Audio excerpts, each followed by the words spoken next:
So you want me to tell you the story of my life? Like I said, that's what I do. I interview people. I'm a collector of lives. Welcome to Table Talk. I'm Heath, and I'll be your host. This is the show where I go one-on-one with a creator, author, illustrator, publisher, or other mover and shaker in the world of tabletop games, video games, TV, movies, or any other area of the geekverse. You followed me here, didn't you? Yeah, I suppose I did. You seem very interesting.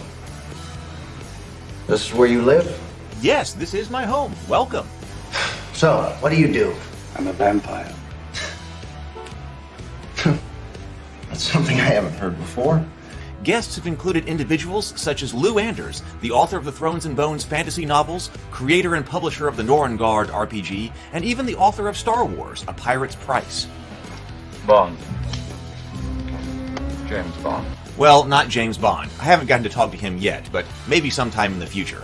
But how about Brian Colin, the creator of the vast, grim, dark horror RPG and sculptor of the world of Revelo monster busts? Mark Tassin, the creator of the world of Italtus, head of Mechanical Muse, and the head developer of the new Cool Name RPG. I've spoken with Jeff Engelstein, game designer and former commentator on the Dice Tower. He and I got deep into the statistics, probability, and psychological function of dice in tabletop games.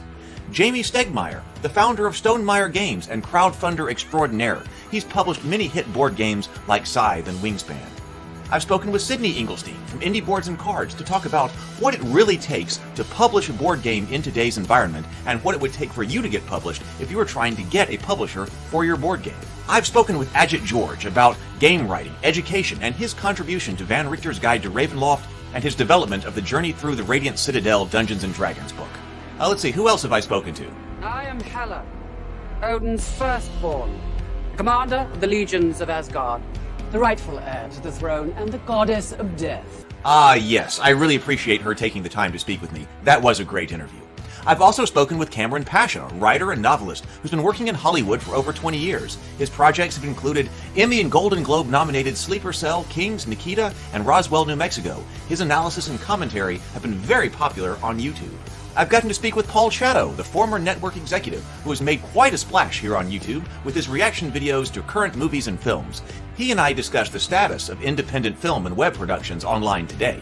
Brianna da Silva is a reoccurring guest on the show and a very popular one at that. She's an author and director, and she was also the co-writer of the cultist comedy web show that's here on the channel. She and I regularly meet to study and analyze stories. I've also gotten to speak with of the Positive Fandom channel. She's an ally in our effort to be a positive and constructive force in the geekverse. Are you ready? Have you got your drink? Are you all settled in? You might want to buckle up because it could be a wild ride. We're about to explore the worlds of tabletop gaming, sci-fi, fantasy, and the geekverse through the eyes of those who are making things happen. Atomic batteries to power. Turbines to speed. Roger. Ready to move out.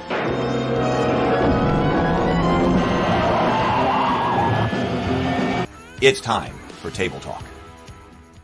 Good evening, everyone. Good evening, and welcome to Table Talk. It is so good to have you here. Welcome this evening to the office and to the show. I'm Heath. I'll be your host. I do apologize for not having the morning show today. My internet was out. For some reason, my computer wouldn't connect, and then it decided to do a whole bunch of updates, and by the time I had finally gotten the updates done and the computer reattached to the internet, it was like half an hour past time to start the show anyway, so I just had to punt this morning. So I'm glad I got all the technical problems sorted out for tonight for Table Talk, because this has been a long-anticipated Table Talk, because Brianna is going to be back here with us tonight talking about good, evil, storytelling, the Satanic Temple, Satanism, whatever. Here we go. So here we go. Everybody, welcome back, Brianna. Hello. Hello. I'm laughing because of a comment from Sable Phoenix saying, release the Hella tapes. I know. I knew somebody was going to say something like that. Yes. Oh, that's good. Yes. Hey, I wanted to say real quick, thank you. I saw last week that you did a little, it texted me about this, that you did a little vigil for Levi. That was really sweet, and everyone's comments are really, really sweet. I really appreciated that. You'll notice I put some candles up for him right now. I've got some pictures because, yeah. Anyway, That's just want very to say sweet. thanks, That's everyone. very sweet. Will you verify your microphone? Yes. Is that doing anything? No, you might not be coming through that microphone. Because I God remember you damn said it. that was a problem last time. So you might not be coming to the microphone you think you are, actually. You asked me about that a few Speaker, minutes ago. yep, it just changed. Wait, mic? What the heck? Why is it not working? I might have to take it out. Let me try this. Is that doing anything different? No. We can hear you. Like, Sable things confirms that. I can hear you too, but I just wanted to be sure that you were actually through the microphone you wanted to be through. Does that do anything? Because if I don't know. I don't hear Does it what sound I good? should hear. Does Okay, it sound Ben's good? thinker is saying, Whatever. okay, all right, okay, well then, all Whatever. right, so here we go. We'll stick with All it. right, If I you could got make it a little confirmation, you closer. sound just fine. Okay. I'll move it closer to my mouth just in case. Okay, so we've been having this discussion about good and evil on the channel, but after the first interview with Michelle Smith, you had brought up that we had actually not specifically had that conversation together, which actually prior to that I had not thought about, because we had been talking about corruption arcs and how we take in storytelling, taking an ultimate good and evil, an ultimate good guy to an ultimate bad guy, because we've talked about Anakin Skywalker, and we've talked about a bunch of different stories and things like that. But you're right that you're right that we had not talked about good and evil directly and what that is. But that's probably an important, or is an important part of that conversation if you're talking about corruption arcs. What do we mean by good and evil anyway, if we're taking from one to the other? So I was like, oh, okay, well, right. Then we probably should talk about this specifically and directly then. So I think that's a good idea. So here we are with that particular side of this conversation. Yeah, it was like I think it was actually a different conversation that I was listening to. I think it was with you and Doug talking, and you had mentioned that you liked to talk about this conversation. I was like, oh, I need to be in it too. And then I listened. It was actually after that I listened to Michelle's, and I had a bunch of things that I wanted to say as a response to some of the stuff she was saying too. And so I was like, just say, from the perspective of a Satanist, because that should give you some views, some clicks, because that is technically an accurate description of me. So that's kind of how that went. But yeah, I have a lot. This is something that obviously means a lot to me, that I've spent a lot of time thinking about as a storyteller and just as a person, who wants to be a good person, who thinks, just the philosophical side of morality is very interesting. And I've had lots of deep conversations with friends and family who have different beliefs on that. And anyway, so it's something that I find fun to dive into for sure. Okay. Well, I didn't realize that you were not explicitly part of this conversation, because I figured you were implicitly part of the conversation. At least we're talking about corruption arcs and all of that. So, Right. All right, now we can make it explicit. Yes. So how do you want to start? Well, I want to start, before I get into anything at all, with just a few caveats, just because it's the internet and, people are going to misunderstand unless you be very clear. So for the first of all, I'm speaking for myself, obviously. Michelle isn't speaking for all Christians, or, Cameron's not speaking for all Muslims. I'm not speaking for anyone. I'm just here to describe some of my own thoughts. And I'll describe, some, identity labels that kind of categorize some of my perspectives. But I'm only speaking for myself. That's one thing. Two, nothing I say is to attack anybody. It's disagreement with ideas. And I will address some of the things I'll talk about are definitely going to be related to kind of traditional Christian beliefs about good and evil. And so with that, I have to say, of course, that I know that not all Christians believe the same things. There are over 1 billion. I know Christians personally that would have the same criticisms that I do. So just those caveats, nothing, there's obviously nothing personal about any of it. It's just ideas. And they're just of my own. So those caveats out of the way, I kind of want to describe a little bit more about my background and where I'm coming from. This is also something I've never talked about explicitly on your channel, just kind of reference it a little bit. Because it is important to understand, before I can get into my perspective as a storyteller and as a person, I have to kind of tell you where I'm coming from, where my biases are. So I'm an ex-Christian. So I grew up in the kind of non-denominational space. So there are basically two different versions of Christianity that I experienced growing up. For the first decade-ish of my life, I went to this very small, intimate kind of a church. It's 150 people at most, actually probably less than that. And it was pretty much like a Pentecostal with Black Southern mix, kind of Black Southern Baptist, I mean. So like that was kind of like the music style and the preaching style. And then there was a lot of like laying on of hands, and I don't think I ever saw an exorcism, but definitely that kind of stuff. Good versus evil is very much a spiritual warfare kind of stuff, very similar to like what Michelle was talking about. So that was kind of the first decade-ish of my life.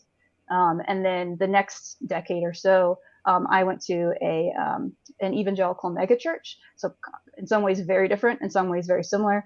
And it was one that was associated with, oh man, I'm forgetting. It was non-denominational, but there is maybe I actually shouldn't say exactly what church it is because I might talk about some specific things, because it is a famous and kind of powerful church.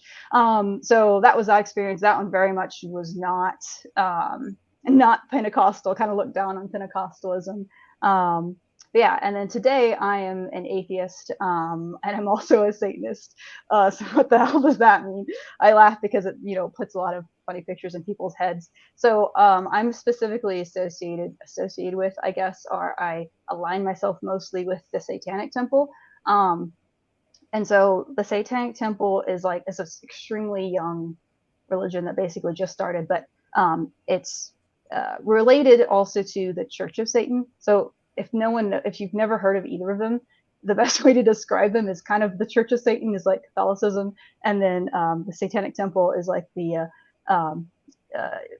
Protestant movement that came out of it. The Church of Satan was like about 100 years ago or so. I was also pretty young, but that's more well known. That's like Anton LaVey, I guess was his name. He did like the Satanic Bible and stuff. So it's very weird and kooky. I don't think it was that long ago.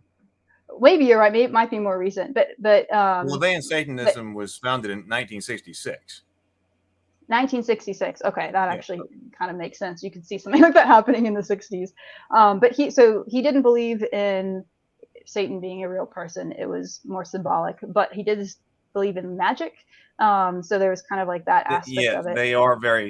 They do believe in magic. Yeah, and their values are very much, I should say present tense. Obviously, there's still plenty of people that are part of that. So it's basically Ayn Rand libertarianism with like black robes attached, just kind of like his perspective and his worldview. And then the Satanic Temple began basically out of wanting to do more like practical stuff in the world. It's also a bit more, I would say, progressive or left wing. The average person there tends to be, but the Satanic Temple is more focused on like, building community and like doing some of the positive things that you would associate with like a religion. So like they'll do, drives for the homeless, or I once helped with like a highway cleanup, get together, do game nights, stuff like that. The kind of stuff that was what drew me to it, partially because I kind of missed that in religion, the fellowship, you're getting together with people and you have some of the same values, and that you want to do good in the world, basically. So yeah, obviously, so Satanism is not like these particular branches obviously are not about like sacrificing babies in the woods or something like that. So although we do get kind of weird sometimes, but it's more like irreverent burlesque shows and heavy metal music is about as weird as like the Satanic Temple gets, because we have like holidays and stuff like that. But yeah, let's see, what else should I say about that? I guess I could just kind of go into what it is like about a specific.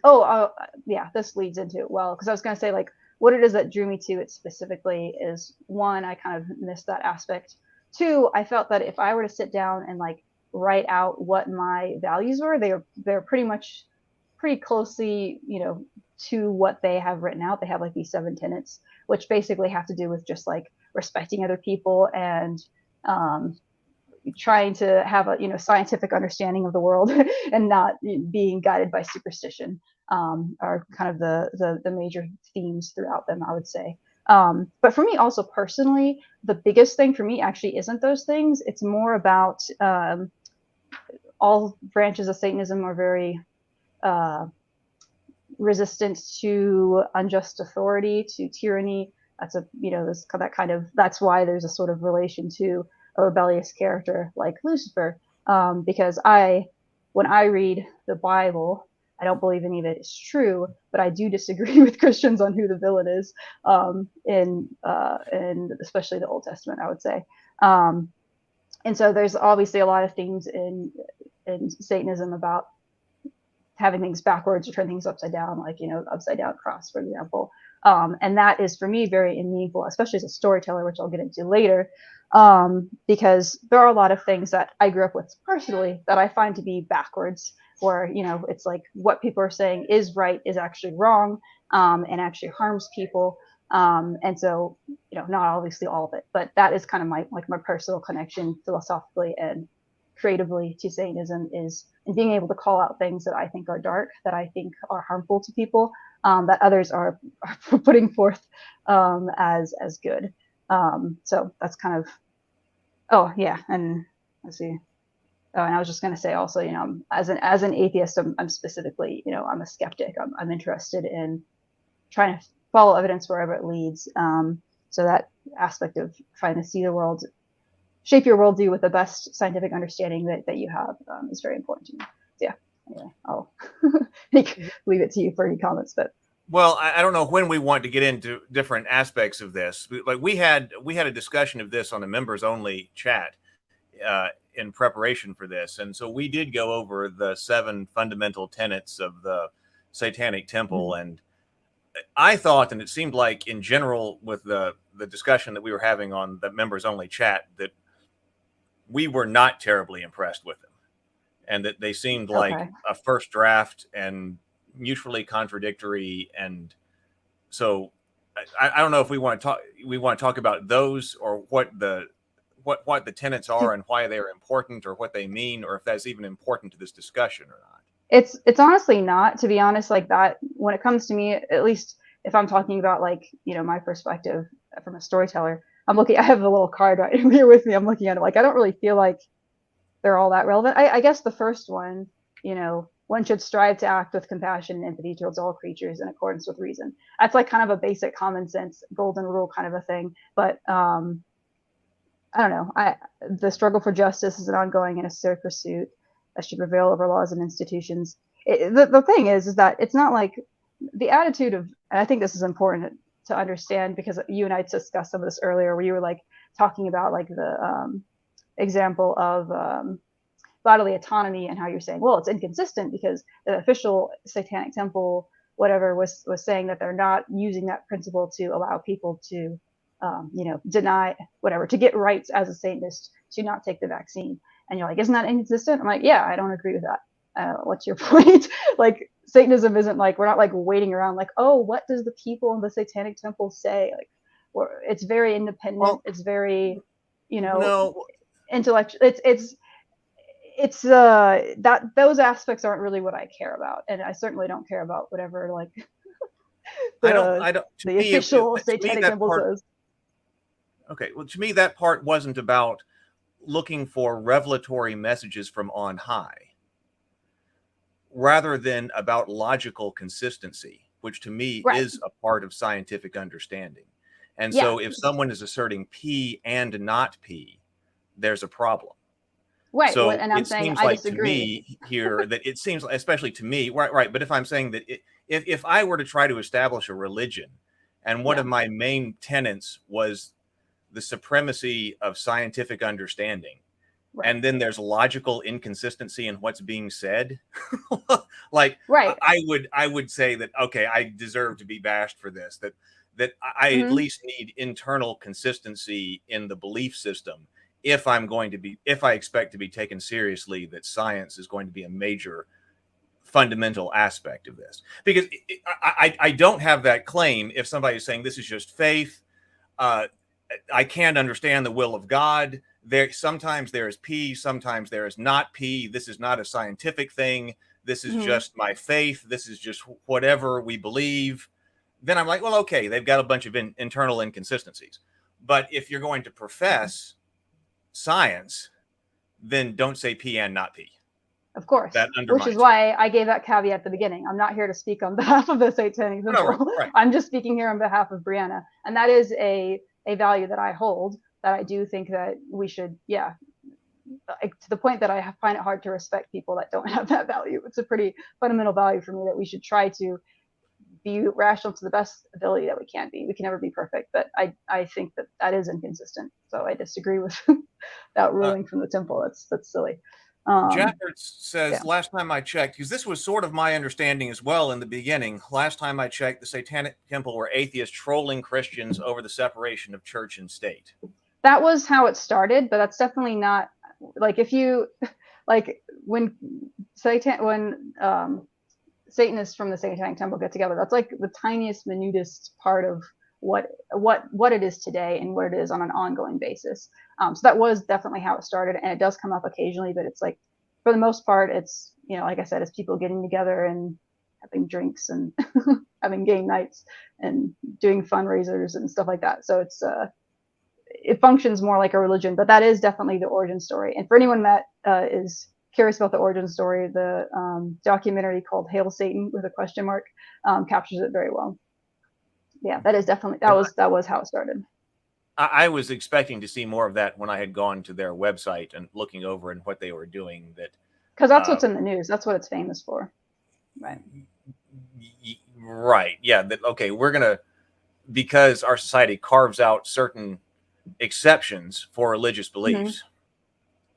That whereas, okay, and the example is the 10 Commandments in a courtroom, atheists would just sue over the separation of church and state. Right. So that's what an atheist.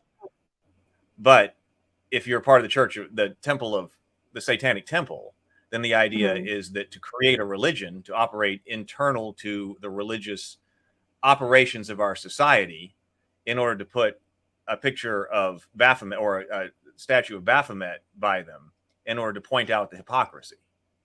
Exactly. Yes. It's largely kind of using the satanic panic against itself. Or against Christians in a way, not against Christians, but against theocrats, against people that want, specifically, it's a pretty American phenomenon, where you have people that will be like, oh, we're all for freedom of religion, but what they really mean is they just want their religion to be able to do whatever they want, and then that's a great way to show the hypocrisy. It's like, well, if you wouldn't let this other religion, this one that weirds you out, do the same thing, then you shouldn't be doing it either. So yeah. And so it was brought up, and I think this is a great point, that in that spirit, then the Satanic Temple is supposed to be what the Joker is in The Dark Knight. The Joker, that's hilarious. The element of chaos. That this is an element of chaos. An element of chaos operating inside a system, and then you throw this chaos into it. And I guess, do you say at its best? I suppose at its best, that's what this is supposed to be. Maybe, again, like I said, the legal elements are kind of a small part of the day-to-day operations of the temple, I would say, or people that, you know, like me, kind of occasionally get involved. But yeah, that's interesting. I have to think about that. That's a really funny comparison that I've never thought about. An element of chaos, maybe. I don't know. It's certain. I mean, there is definitely an element of trolling, like, to the point, and I have to clarify this because a lot of people don't understand, like, it is a genuinely held set of beliefs that, you know, that I certainly take seriously. A lot of other people do, but it's like the legal aspect. Sometimes there is a little bit of a, you know, you get like a really cheap off-brand, you know, hood, black cape or whatever from Spirit Halloween, and then you go up to the Capitol and you say a prayer. Well, you know, like, obviously, like, there's an element of trolling there. But that's more in like the legal aspect of trying to make a point. Well, I know that was okay. So that was because you were interested in this, I was like, okay, so what is this? So I read all of their material and things like that, and because I want to know, like, oh, is this something I should be involved in? Is this something, or is this something that would? And then, of course, when I ran into, I think, the internal inconsistency, and then when I was reading the rituals, to me it sounded like something. To me, it sounded like something out of the Cultists. To me, it sounded like we had read, like when they're talking about the unbaptism ceremony, but that it's your blood. But then they say, but by the way, don't actually cut yourself or use blood. just use fake blood or something like that in order to put Yeah, this but why over. would you want to cut yourself or use blood? That sounds stupid. Okay, So well, that seems like an so my obvious thing to response say. would, so my response would be, but that's where you go. So if you say, hey, we've got this ceremony where we're going to be like unbaptizing ourselves in blood, there are two responses to that. My response would be, let's not actually do that. The other response is, no, we should totally do that, but let's use barbecue sauce instead of blood. And so that's what the ceremony was. And I was like, we made fun of that in the cultists. No, People who were I like think trying to use you should blood. attend, Keith. You should attend an actual unbaptism ceremony, and see what you think. That's all I gotta say. I think It's because it's. I mean, to say don't use real blood, that's just like being smart. Like obviously, and sometimes people use like ash because that's what I don't know what branch of Christianity does that. That wasn't something that we did, like putting, I guess it's ash or something. But there's been that aspect of like whatever. It's symbolic. That's what a ritual is. Rituals, all religions have rituals. A ritual is a symbolic action that you do either individually or as a group, and it has meaning that is beyond like the physical thing you're doing. So it's like if you're eating, you're taking communion, and you're saying it's the body and blood of Christ, but you're actually just drinking juice or wine and eating bread. Like, is that ridiculous? Well, that's a terrible example because we know that's a bad ritual. example. That's a bad Why example. is that a bad example? Because we have the doctrine of the consubstantiation and the substantiation. Like I understand. Yeah, but not all. I understand that. I didn't see any I'm doctrine talking about of the people that consubstantiation in the Satanic Temple. I didn't say that. Like I never saw any reasoning as to why. No, we're supposed to use blood, but we're just actually going to go get fake blood from the Halloween store. But then we're going to do a ritual, and it will actually turn into real blood. I'm not saying I believe in the consubstantiation, the transubstantiation, but most Christians I don't think believe that though. That's specifically just, isn't that just a Catholic thing to think that it's Catholic is the transubstantiation. Several Protestant denominations are the consubstantiation. Consubstantiation. I mean, it's always been, at least what I grew up with, it was always symbolic. Like no one thought that you were actually eating the blood of Christ. It symbolized that, and you were calling back to the what's it called, the Last Supper. And so that's what all rituals are. Rituals and religions are, again, it's a symbolic action that you're doing. Okay, I'm just saying that. Okay, that if I were coming up with my own religion and I came to the point where we're going to need a blood sacrifice, and people were like, or we're going to have to use blood in the religion. And somebody was like, whoa, no, we can't use actual blood because that would be terrible. Let's use barbecue sauce and fake blood. I think my response would be then let's do something then that doesn't involve blood, like the ashes or something else. Because like I said, that just strikes me as a complete cultist way to go. Because we've done a show where we've made fun of that. If I were writing the ritual, I would be like, okay, if we're not going to do a blood ritual, we're not going to walk around with fake blood on ourselves. You're getting so caught up on this little element. Like it's a symbolic thing. The unbaptism ritual is about specifically for people who, when they were very young, they were baptized, and it wasn't something they consented to. It wasn't something that they just said, I want to follow this religion. It was something that was, in some ways forced upon them. And so it's a way to say, oh, as an adult, I'm symbolically rejecting this. And people find it very healing. And so it's like, I think you're just getting caught up in like very unnecessary, like the smallest aspects of what this is. It's not about the fake blood. It's about like, having an autonomous decision and symbolically, showing that, okay, this is the decision that I'm making for my own life. This is what I believe, as opposed to this is what has been given to me. That's what that ritual is about. But again, I'm speaking. I have two other points. But okay. My final point on that subject. My final point on that subject would be that it's very difficult to take it. If you want this to be taken seriously, it's very difficult to be taken seriously by the outside world. Well, we don't fucking care what the outside world thinks. Okay, how about by me? Well, why should you need to take it seriously? If it's, this is something that is for the person doing it. It's not about. Obviously, Because we don't care about being taken seriously. Like we're okay, all right, well, okay, there's a that's lot fine. of jokes. But you told me that you thought that I should come. So if I To see it. come, don't you want me to see it as something serious and important, or do you want me to see it as a big joke? Well, you'll just have to come and see what you think in context. Okay, so, But- okay, but again, that's what I'm saying. If I were establishing a religion, I wouldn't want people when they like. If I had people who I thought might be valuable members of this religion, like for instance me, who is a PhD level scientist, a atheist, very much a humanist, Enlightenment values, you would Yeah, think very that I similar. would be somebody who you might want to attract, potentially, maybe not. We're not. It's not. It's not So evangelical. if It's that's not, the kind of we don't- person you want to attract, don't like do stuff that makes it look like a big joke when they come to check it out. I think the attitude is not evangelical. Like we're not like trying to recruit people. It's just like if it means something to you, great. If it doesn't, great. It's like it's kind of a similar attitude if you talk to like Wiccans. Like it's a similar thing. They're not like trying to get other people to be involved. It's just like if this is meaningful to you. That's Yeah. perfectly. Yeah. Well, that's Living Ritual says I don't think she's looking at either as serious or being a big joke. The values I hold are serious, but like the rituals, they're just symbolic. That's what I'm saying. Like we don't, when it comes to like dressing up like for a satanic event, like there's an element of humor to it. That's the element where I would say Satanists with the Satanic Temple, we do not take ourselves too seriously. We're not like, oh, I'm doing this really serious dark thing. Like we're laughing about it as it's like we're having good fun. We're being gothic, we're being over the top because it's fun. But in terms of the actual values that are held, that is what I'm serious about. And that is what I would say probably other Satanists would feel the same way. But again, I'm just speaking for me. Does that make sense? The final part, one of the rituals that I was looking up was where people were hailing themselves.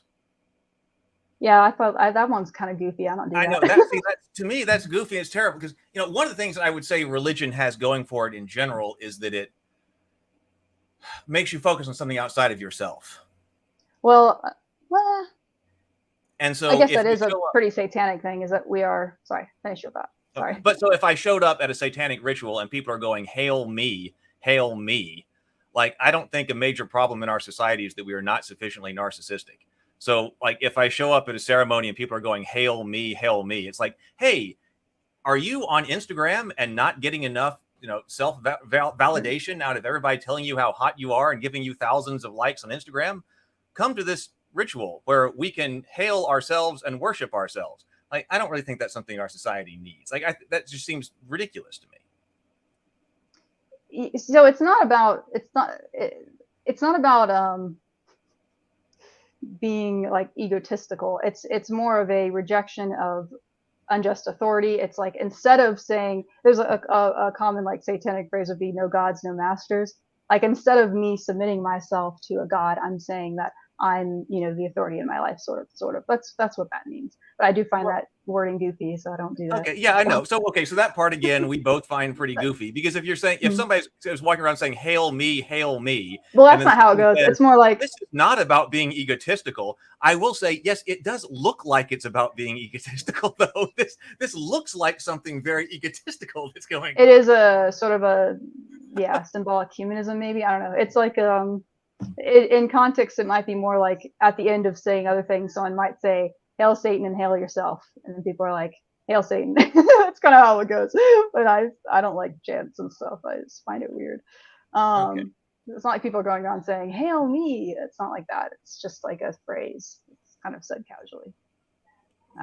That's my experience. I'm still okay. Well, I mean, I don't think there's much. But all that stuff, like I said, is very, very almost unrelated to to my personal philosophy when it comes to good and evil. So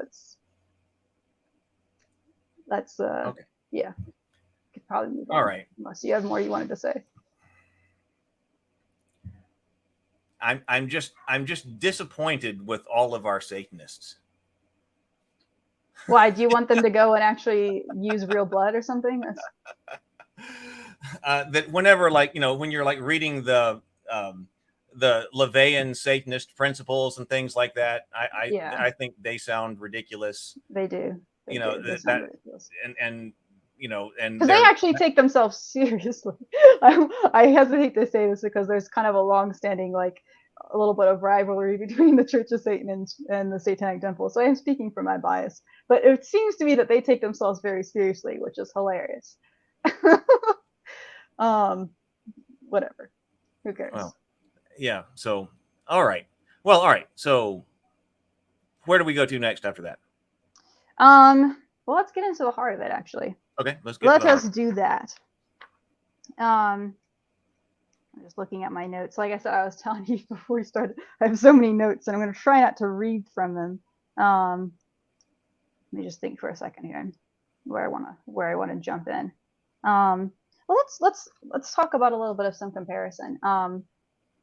So when talking about good and evil,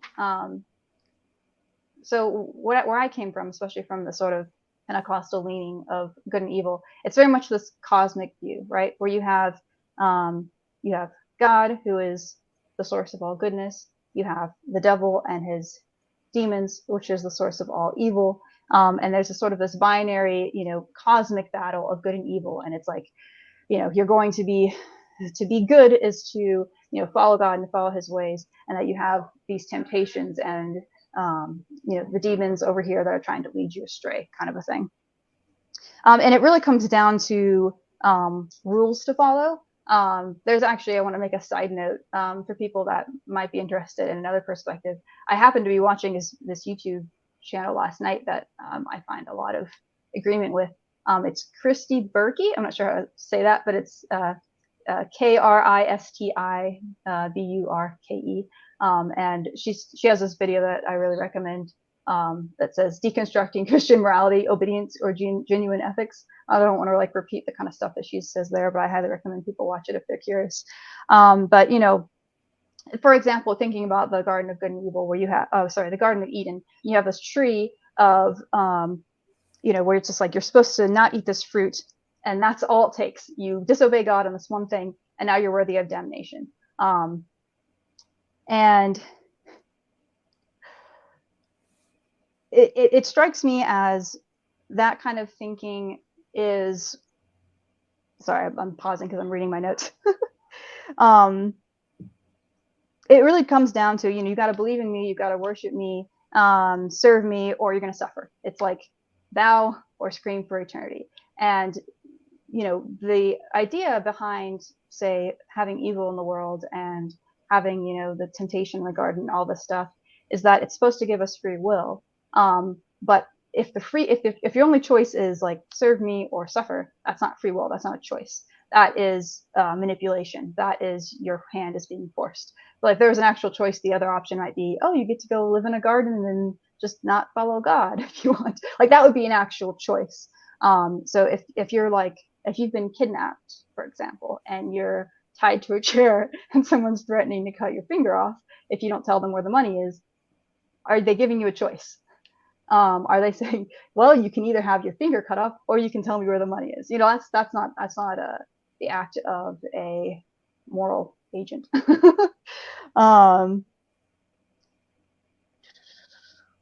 So, and when we're talking about something like eternal suffering, like hell, it's also, there's this, sorry to, I'm getting kind of into theology. I won't stay here for long for people who don't find it interesting. We can come back to it, but there was good and evil, but then there was also the free will part that you brought up, which those, right. I mean, I suppose related, yes, but are different issues. But okay, so yeah. But so continue. Yeah, the other thing I just want to say about that is that you have what I see as just extremely disproportionate, right? You have someone who, disobeys a rule, like, say, eats from a fruit that they're not allowed to eat from, or has sex in a way that they're not supposed to have sex, or something like that. That can then, and even if it's something extreme, like, some horrible act of murder or violence, that all these people are then supposedly deserving of eternal conscious torment for an act that was not eternal, that was within it was what's the word I'm looking for? It was what's the opposite of eternal? Someone help me out in the comments. you have a limited, something that you're doing in within a single lifetime, right? And then to be punished for that for all of eternity is monstrously disproportionate. And the only situation where I can imagine someone being someone being worthy of that kind of punishment would be someone who gave that kind of punishment. Which is again why I see that the character of God in the Bible as being a villain, because it's like the only, that level of it's cruel and unusual punishment. We don't believe that it is appropriate to burn someone alive because they stole a cookie. So it shouldn't be justifiable to send someone to hell for eternity because of any sin that they committed in a single lifetime. And then, so that related to, I just want to say one more thing about that. That relates to, say, Satan, which is relevant to your interest with talking about the fall of Lucifer. His sin, so to speak, was that he was rejecting that authority, right? So it could have been that maybe he wanted to be in power, and you could say that might be an aspect of corruption. It could just be that he was rebelling against that power. But if it was simply that character wanted to be in power, if wanting to be in power is itself the sin, then why is that different from God, who's also asserting himself as the person who is in power? Do you know what I'm saying? So there's a lot of issues there that you could spend hours getting into, but let me stop. Well, right. So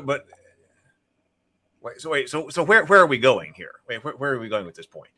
So I'm just kind of talking about different aspects of good and evil that I grew up with that I reject. Okay.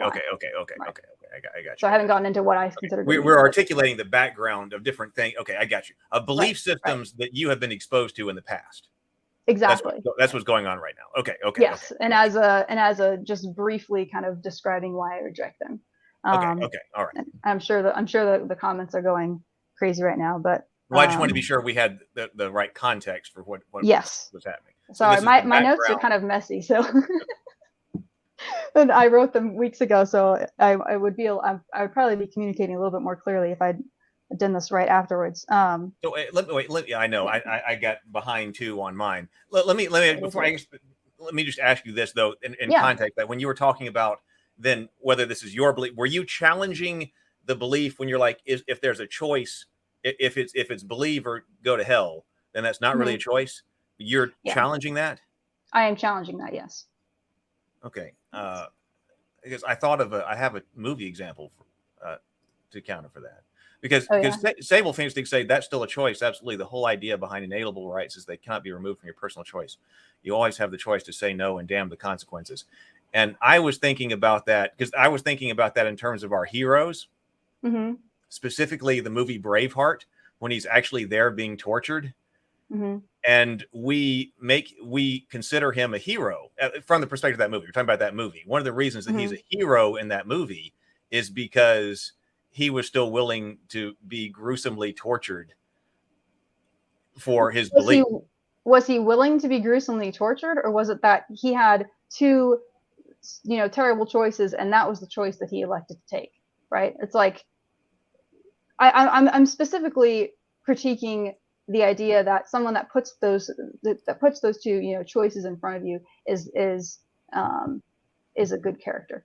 Okay. If I'm the one who's saying, if I'm the king in that story, and I say, you've got to follow, my cruel edicts, or you get tortured, am I the good guy? No, I'm not the good guy. And that was the belief system that you were put forward as a child, and you're rejecting now. Yes. Okay. And that comes up a lot in my stories, I would say. Because that is not an act of benevolence, right? That is an act of what I would say is tyranny. That's an act of control, where you have, you're basically pigeonholing someone into, really terrible consequences or obedience. And that's kind of what it comes down to: obedience, worship, things like that. So again, not trying to pick on anyone with these, but yeah. Should I continue? Should I? Sure. Yes. Yeah. Okay, sure. So the other thing that I take issue with this, specifically kind of the version of good and evil that I grew up with, is that let's talk about sin and what sin means and what that concept is. Because a lot of the things that are then put on that list of, hey, these are the rules that you're supposed to follow. This is the standard that this God is requiring of you. Often these sins are just like very normal, healthy parts of being a human. I'm talking, of course, specifically about sexuality, and this is coming from me as a lesbian, because that is considered, wrong for no particular reason, just because it is on this list of things. And there can be other personality traits, like ambition, certain types of confidence that I find is often suppressed, where you're supposed to be giving, all of your credits to God for all of your accomplishments. And I think a lot of this can be very unhealthy, and it can be very suppressive of the human spirit. In theory, it's about humility, but in practice, it ends up becoming false humility. When you have like just these lists of pretty normal human experiences that you can't actually stop yourself from feeling certain kinds of ways, when that is considered a sin, even though no one is harmed by that particular thing, right? So I feel, for me, sin is not a useful concept when I'm talking about what is good and evil, because to me, sin really just comes down to a list of rules that you're supposed to follow. You're trying to be holy, you're trying to live up to the standard. Instead, I'm more interested in morality and character, right? So how you treat other people, that should be our standard. That's what I would assert. And in our consistency too. So it's like, what do you do when no one's watching? Do you still follow the same values? Do you still follow the same principles? Or when it's difficult to do the right thing? I think it's flimsy to base your morality on just like a set of rules. They have to be a set of principles, and that you've got to understand that sometimes it's messy, and that sometimes it's not always super clear what the right thing is to do, but it's still worth trying to figure that out. So it's not that good and evil aren't objectively true. Personally, I think good and evil are objective concepts. But I think sometimes you can get into situations where it's not completely clear which one it is, and it's still worth trying to figure that out, right? I think that is extremely important that we try to figure it out. But there's this kind of in the conversation that you had with Michelle, there was the concept of gray morality came up, where I think if you're sitting in this concept of just like this, you've got your cosmic good and your cosmic evil, it can be hard to deal with those gray areas, and recognizing that like sometimes it's not super clear, but that it's still worth figuring out. Instead of like, instead of rejecting that and kind of like freaking out over something that is gray. God, I feel like I'm not articulating very well. I'm very sorry about that. We were talking about gray. I remember we talked about gray in the context of having something like a gray Jedi. Or we talked about storytellings where there is good and evil, but then we also talked about storytelling where a lot of people are operating in worlds in areas of gray. Right.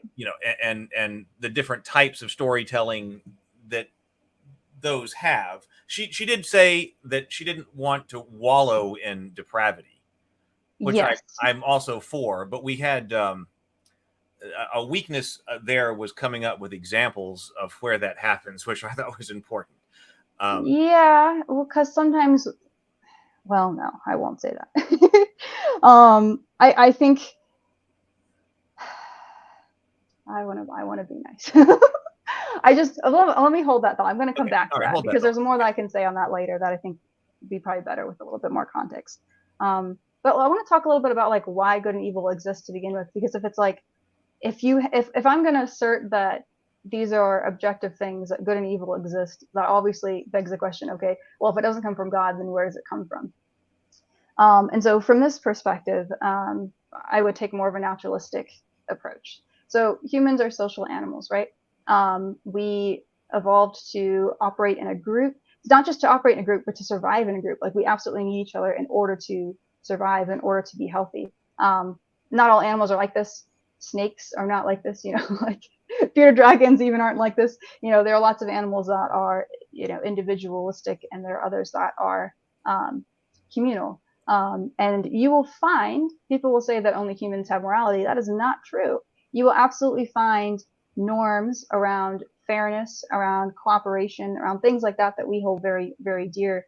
Self-sacrifice, and kindness, compassion. You will find those in all sorts of different social animals and primates.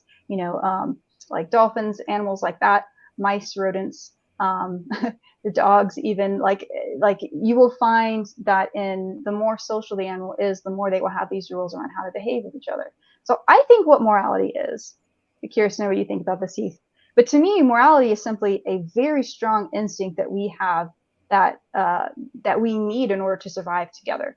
And the reason why we feel it so strongly is because it is that important, right? Like it's one of those things that, it's so fundamental to being a human, that there's right and wrong ways to operate, and it has to do with how we are operating with each other and how we are, able to cooperate, able to get along. And basically, if you didn't follow these rules, if you were not good at being cooperative, you would die. You would get cast out of the group. And so it is very important. And I don't think that it has to be universal. I don't think it has to be cosmic for it to be true. Like, snakes don't have a concept of, oh, I should be kind to other people. Like snakes don't, because they don't need that. But that doesn't mean that it's less true for us, or that it's somehow less real just because it might be simply a human thing. But what do you think about that? That's one of my evolving thoughts. I'm not even sure that I'm not sure if this experiment has been done, but I'm not even sure that if you looked at other animals like snakes or whatever, that they wouldn't have what you might consider an ethical or moral code. You said that the snake doesn't need that, but I'm saying maybe the snake doesn't, but other animals might. That's my point, that others do. Yeah. My point is that it's a social animal phenomenon, and that there have been experiments. That's what I'm saying. Like there's lots of evidence, not evidence, like we know for certain that animals like primates, like mice, like rats, like orvids, like they also have concepts of, fairness and cooperation, and things like that. And so we are probably the most highly social animal on this planet. Maybe ants come next. I don't know.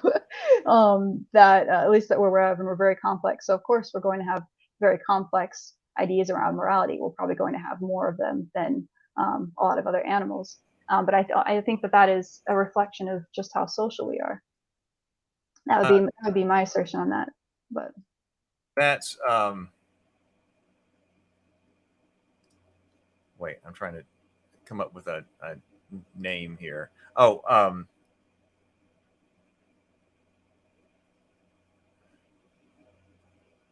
Not Richard Dawkins. That's not who I'm trying to think of. Christopher Hitchens. Because that is a third way from good and evil being something cosmic, okay, or to being something relative. And it seems like a lot of us reject relativism as good and evil. Okay, but if things are, but for a long time there was a problem. Well, if it's not cosmic or godlike, then it's relative. Well, if it's not relative, then it's cosmic and godlike. And so what is the third way? We've only somewhat recently started to have those experiments and things like, I believe they call it like experimental philosophy, where they will try to come up with an understanding of human morality. And that was, I remember when Christopher Hitchens was asked about that. And I think it might have been before, of course, he's passed away, a while ago, but when he was doing all of his debates and somebody was asking me about that, and he said, I thought that his answer on that subject was rather weak, but I think that in retrospect now it's because the ideas of experimental philosophy had not been developed far enough, because he said, what is it that defines good and evil? And he said, well, I think it's part of our human heritage, which that sounds pretty weak when you're going up against relativism, or when you're trying to not say it's godlike, and saying, well, it's just part of our common human heritage. But now I think there is some type of understanding as to what that means, that he may have actually been onto something, but didn't really have the tools to articulate it at the time. That's interesting. Yeah, I'm not familiar with that quote from him. I think, to me, that makes a lot of sense. I think it's emotionally difficult, though. Like, even the first time, like, I had this thought, it might have been a couple years ago when I first thought about it in that way, where I was like, because like our moral instincts and intuitions, I mean, they feel, like I said, like really important. They feel fundamental. It feels like as fundamental as saying the sky is blue, you know. And for me to be like, there are some animals where they just don't have those instincts, and it's like, that's so weird to be like that it may not be a universal truth, but it's a universal truth for humans. And so at the end of the day, that's all that matters, because we're all humans. Everyone listening to this conversation right now is a human, at least I think. I'm kidding, but it's like, we don't have to say that it's cosmic in order for it to have that level of meaning for us. That's what I would say. It doesn't make it less meaningful just to have a naturalistic explanation for how it came about. Because at the end of the day, if that's what it means, if that's an important part of being human, is to be moral, then there you go. That's an important part, and we're all humans, so. All right. So what is the next step? The next step. Damn it, I have to read my notes. I'm so sorry. Trying to think what I put next. It's okay. We had the unexpected emergency last week, so right. So some of this is not as my thoughts are not that I wrote down are not as fresh. So like I have notes that are partial sentences. So I'm like, what does that say? Oh, okay. I know what this paragraph is about. Okay. So I want to talk a little bit about the consequences of the other way of thinking about good and evil. That is, to think about it as a list of rules, to think about it as, you know, not simply how am I treating other people? What am I causing? What's the best way to say this?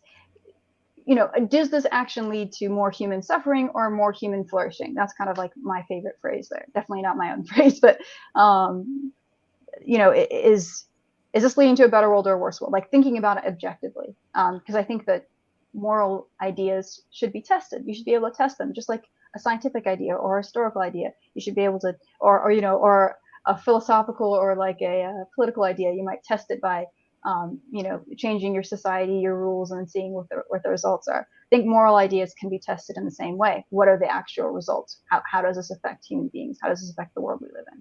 But if you don't live that way, if it's instead about following rules, what I think that can do is it can blind people to seeing when their actions are actually harmful.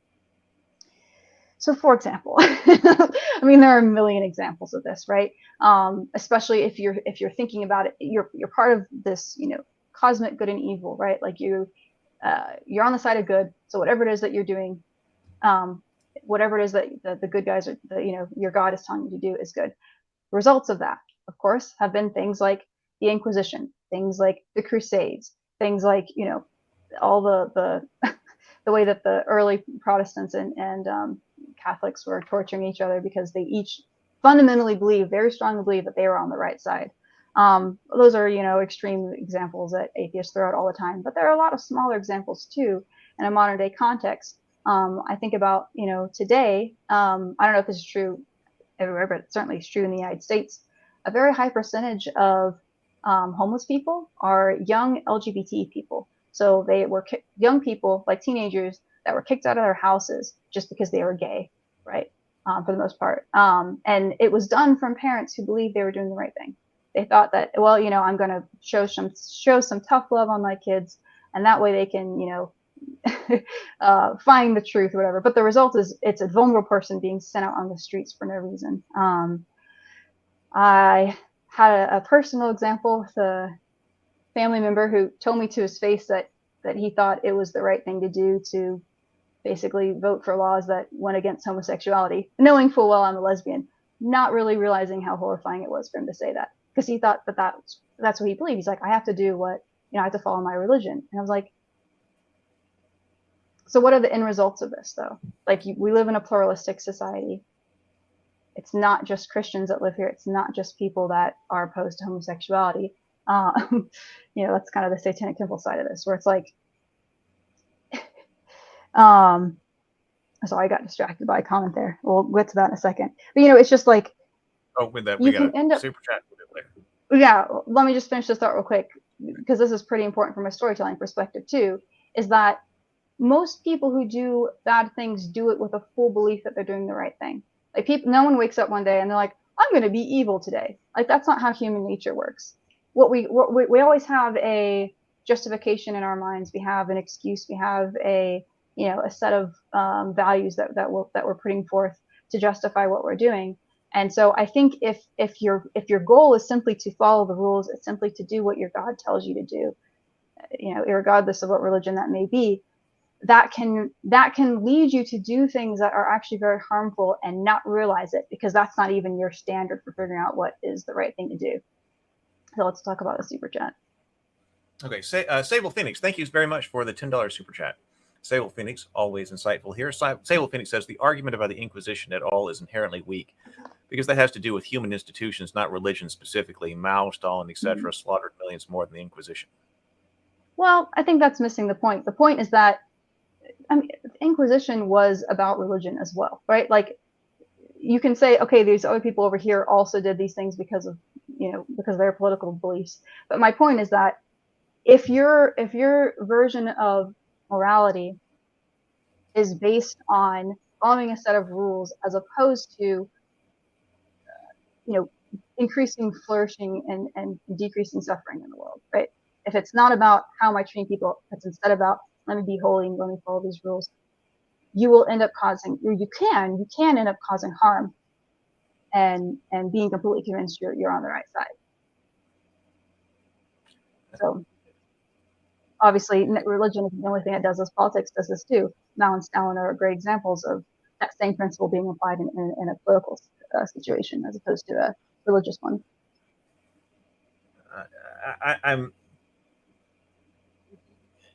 I think your rules, you got the argument about rules.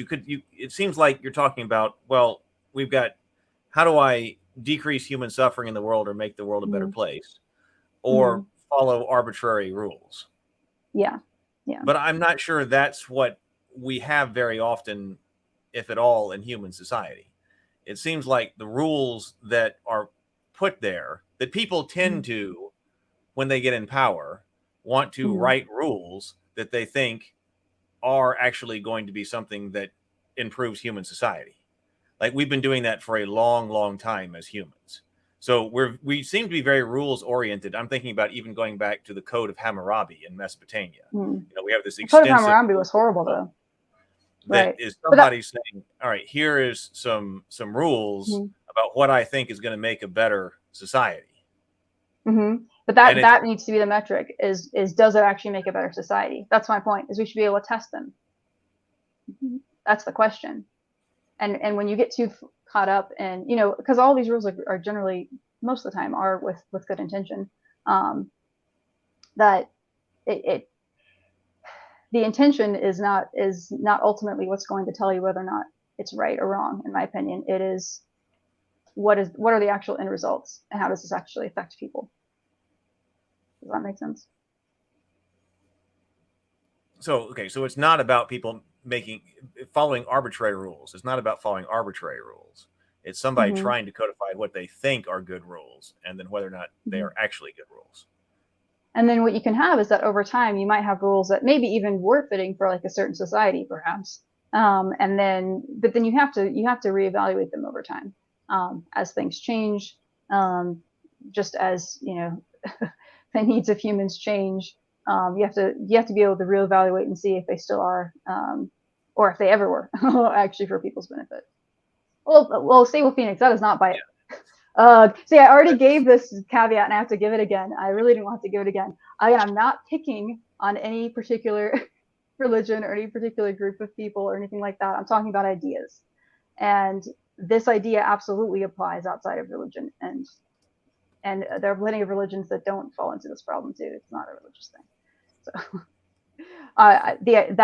that precise idea that I take issue with. All right. What's next? What's next? Okay. So this is going to get a little bit more into storytelling finally. Hopefully people aren't impatient with this. So where does good and evil come from?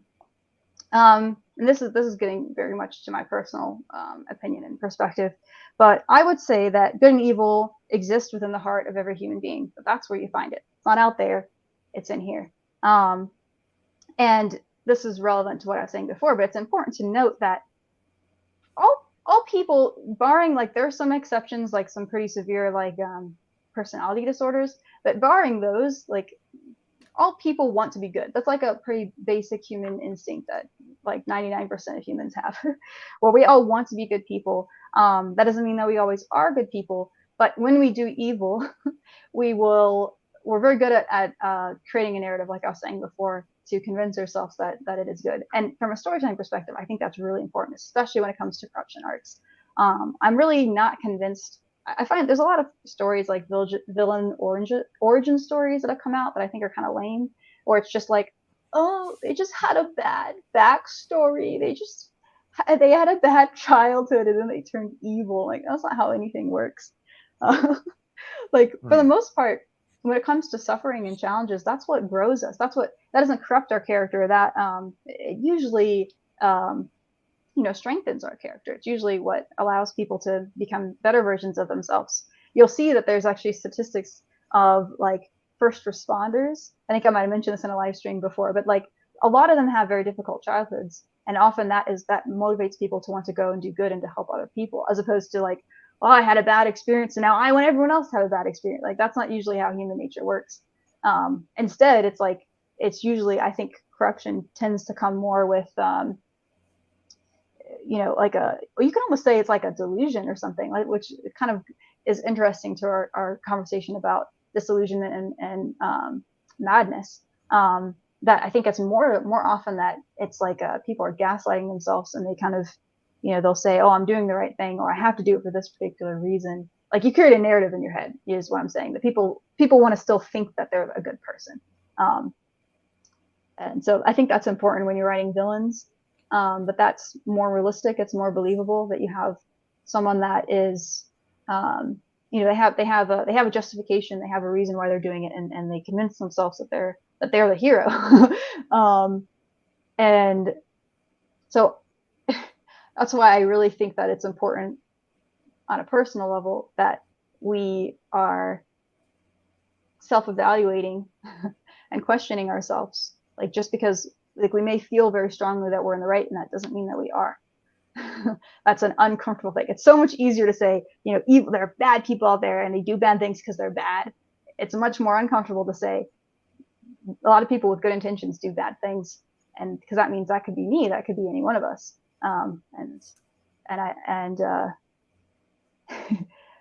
Yeah, well, it's more I want to say about that, but actually no, that's my next point. So this is why. Oh, sorry. Well, let me give a point there then. That seems to be, if you're talking about storytelling, you're talking about taking somebody from good to evil, which I want to talk more about later. But if you're taking somebody from good to evil, you're saying that you think that it's important then for that narrative to be constructed so that you understand as the audience and why that bad guy, why that person thinks they are actually good. Okay. Yeah, I think for the most part, at least one level of their mind thinks that they're good. There may be a deeper part that might know that they're trying to make excuses for it, but outwardly, certainly on the surface level, everyday operation, yes, they think they're the hero. But that there needs to be some external, more objective measure by what good and evil is, that the audience should be measuring this person against and realizing why their argument is wrong. Yes, I agree. Yes. Okay. That's correct. That is exactly what I believe. Yes. Okay. All right. Yeah. So if that, especially for a corruption arc, you have to be able to show that. You might be able to do that by comparing them with other characters, perhaps, that are making different decisions. There might be different ways to do that, but it's like you've got the audience would understand where the character is coming from, but disagrees. That's how I would say to frame that. Okay. You understand, but you don't think they should be doing it. That a bad way to do this, then, which we've talked about on other videos, we talked about corruption arcs and things like that, and I think you may have even touched on this. That if they try to make it all relative, and let's tell it from their story and from their side of the story, and if you hear it from their side, they're good, and it's all relative or whatever. That would be a reason why that would fall flat. Because if you have no moral standard. Because if you're telling a story without a moral standard, you're just like, this person was the bad guy in that story, but hey, as soon as I tell you from their story, from their perspective, Yes. you're going to realize they're the good guy. And that's professing ultimately a moral relative standpoint. Well, it's just whichever one you. And so, according to this theory, that's a reason why that would be less effective or ineffective in storytelling. Unless you're a moral relativist, I suppose, but I'm not. So I would reject unless that. you are. Yeah. But it seems like Right. it seems if we're talking about what stories are successful and whatever, I think it seems like most people might not be. But I think most people aren't. I think most people just have a sort of an instinct that there has to be objective good and evil out there. And that, like I said, I think sometimes it's gray, sometimes it's hard to find out. I tend to think that if something's gray, it's not because there isn't an answer, it's because the answer is difficult to find out. That's what I would say is like if you have a gray hero or like an anti-hero kind of a situation, it's not that that just in my opinion, like I don't think that there isn't there isn't an answer for what is right and wrong, but that sometimes life is messy, and it's not immediately obvious to us, which can lead to very interesting stories. And so this is a direct thing that I disagree with on Michelle on. I think, well, sort of. I think it's nuanced. Her perspective on this is nuanced, but I think anti-heroes are actually really healthy. So, characters say like Walter White, he's not really an anti-hero. He's more of a one that corrupts. She liked Walter White because it had a moral standard. But I think having characters either that are kind of in that gray area or they're characters that corrupt or whatever it may be, I think it's actually really healthy for us to tell those kinds of dark stories, because it's a way for us to safely kind of understand our own dark sides, without without like actually doing terrible things, right? It's a way to kind of like to look at them and be warned of them, and it's a way to kind of evaluate our own character, and recognize potential flaws that we might have. If you can see yourself in a villain, to me that's very healthy, because that helps you to not become one. If you can look at a villain in a story and you can say, wow, I relate to them, I understand them, that isn't like you being corrupted. That means that you are more guarded against corruption in yourself. So that's why I think I think overall, this is getting to like the topic of what does this say about our society. I think the fact that we're having more of these kinds of stories about these more complicated characters, I don't like some of them, as I've already mentioned, but overall, I see that trend as healthy, because it to me reflects our society kind of going through a little bit of some self-reflection, kind of rejecting overall some of our previous views of good and evil, and kind of reevaluating and making sure that we understand what is right and wrong. But I think everyone tends to have a little bit of a fascination with the dark side, in a sense that like it's very interesting to learn about like murders or true crime or things like that. People have a lot of interest in that, and that doesn't make you a bad person, or doesn't make you you're not like being entrenched in bad stuff. That's going to be, I think, I don't think that's unhealthy for you spiritually. I think that's actually healthy for you, because unless you're going too far, like you can get too obsessed with the stuff and you're like, if you're too fixated on it, that could be unhealthy for sure. But I think overall, I think on a subconscious level, when you're looking at stories like that, it can be a good way to self-reflect and to look at your own dark side and not succumb to it. What do you think about that? Do you agree or disagree? I'm curious. On the subject of gray anti-heroes? Yeah, on just like in general, having darker stories and darker characters,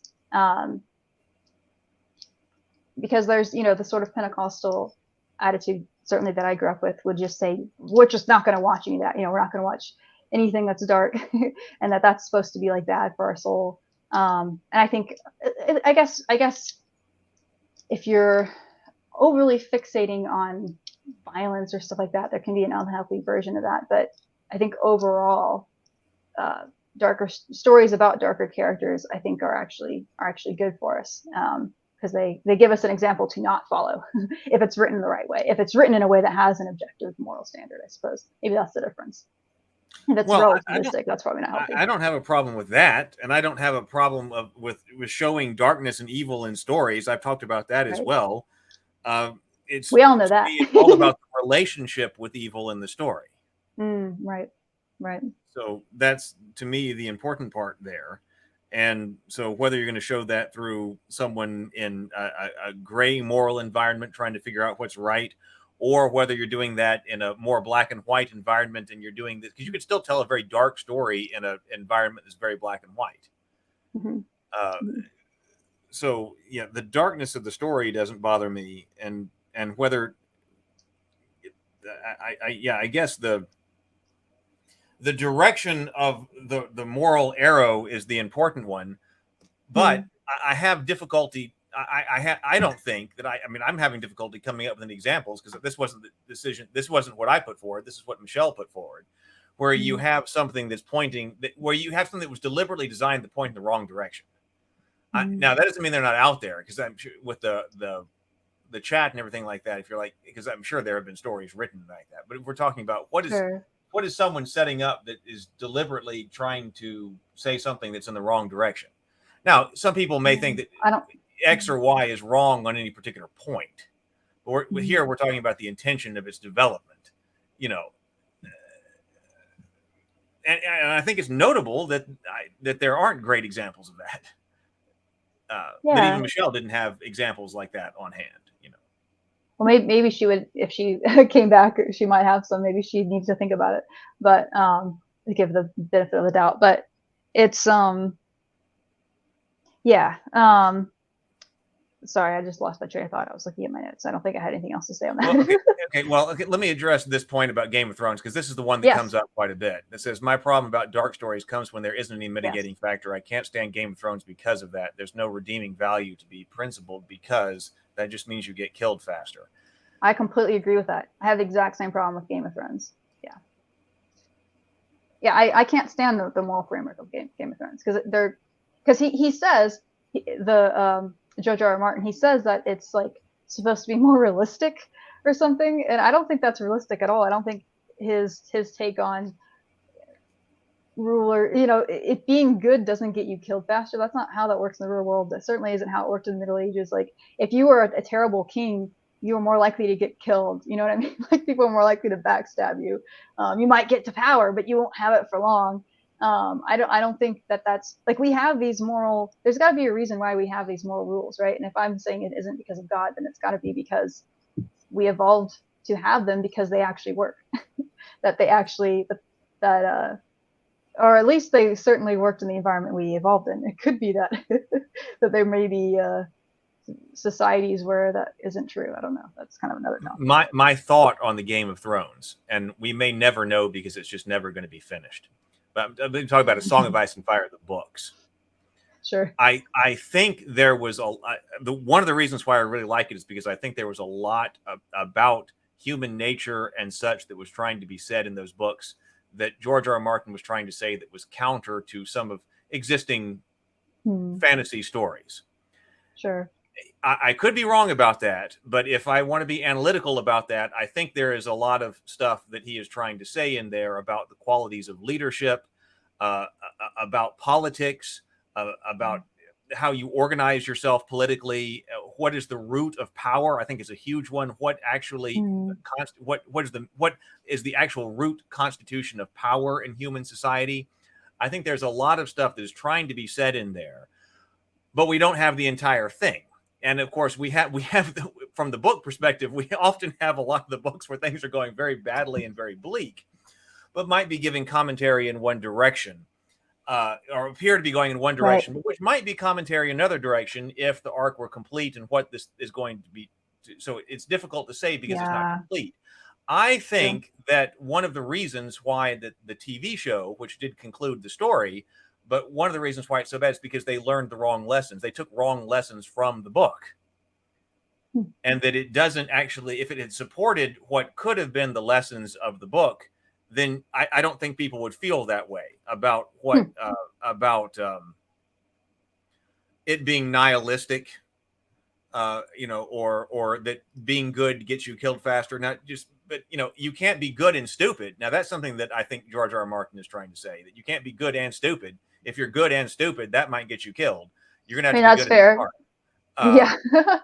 That just being good isn't enough. So I have a more complex take on Game of Thrones because I have messaging that I think that, or what George R. R. Martin is trying to say as far as the book goes, and then I have what they did in the TV show, which does embrace that. That's interesting. The side of things, and I now I could be wrong because he could write the books, and if he gets finished, that could be completely the end messaging. Which case, okay, well then we don't know, but I'm not sure about that. A great dark story to me was The Ninth Gate. Did you ever watch The Ninth Gate? No, what is that? It was supposed to be. I didn't really like it at the end. I watched it again because it's a great movie. I think about 75% of the way through, because it is about cultists and devil worship and a guy tracking down books and trying to put a guy trying to do a ritual to. I don't know if it's this sounds like in line with your interests, Heath. I know it completely was, and that's why I really liked. I really wanted to like that movie, but then it screwed it up to me at about the last 25%. It didn't land. It didn't finish. Interesting. That is a Johnny Depp movie. It is a Johnny Depp movie. Yeah, it is a Johnny Depp movie. It's really good for about the first 75%, in my opinion. Interesting. All right. Let's see. I still have so many notes. Okay, well that's fine. I get time. I'm sitting. We'll continue as long as you want to go, I suppose. Are there? I feel like we might need a little pause for a second. See if there's anything else from the comments that we want to address or anything. I don't know. I know people are having their own conversations. I don't want to get involved, but I don't know. You already looked, so maybe we're going. But see, that would be a fun thing. See, Kronos Kyron says, let's rewrite that. Like Doug and I spent 5 hours? Was it 5 hours, or was it even more than that? Reworking Star Trek 3. So that could certainly be a table talk one day, because it was such a good. I thought it intrigued me for the first 75%, but then we could maybe one day. We got plenty of stuff. That could be a fun project. But then how would we fix the end of the Ninth Gate? James says the Red Wedding was awful writing. It's been a while since I read it. So I can't argue that right now. You see, that's it. So Vladimir says good is often paired with naivety, and I think that's a great point. And I think that is that's part of the books, The Song of Ice and Fire. Yeah, good. You can't be stupid, and good. You can't be naive. That in order to be effective, you can't just be good. You need to. You can't be naive, right? Naivety. Now it's more like naivety. Now I would say, what gets you killed very often in A Song of Ice and Fire, although it's been a long time since I've read it, but naivety is one of the things that will get you killed very often in that kind of thing.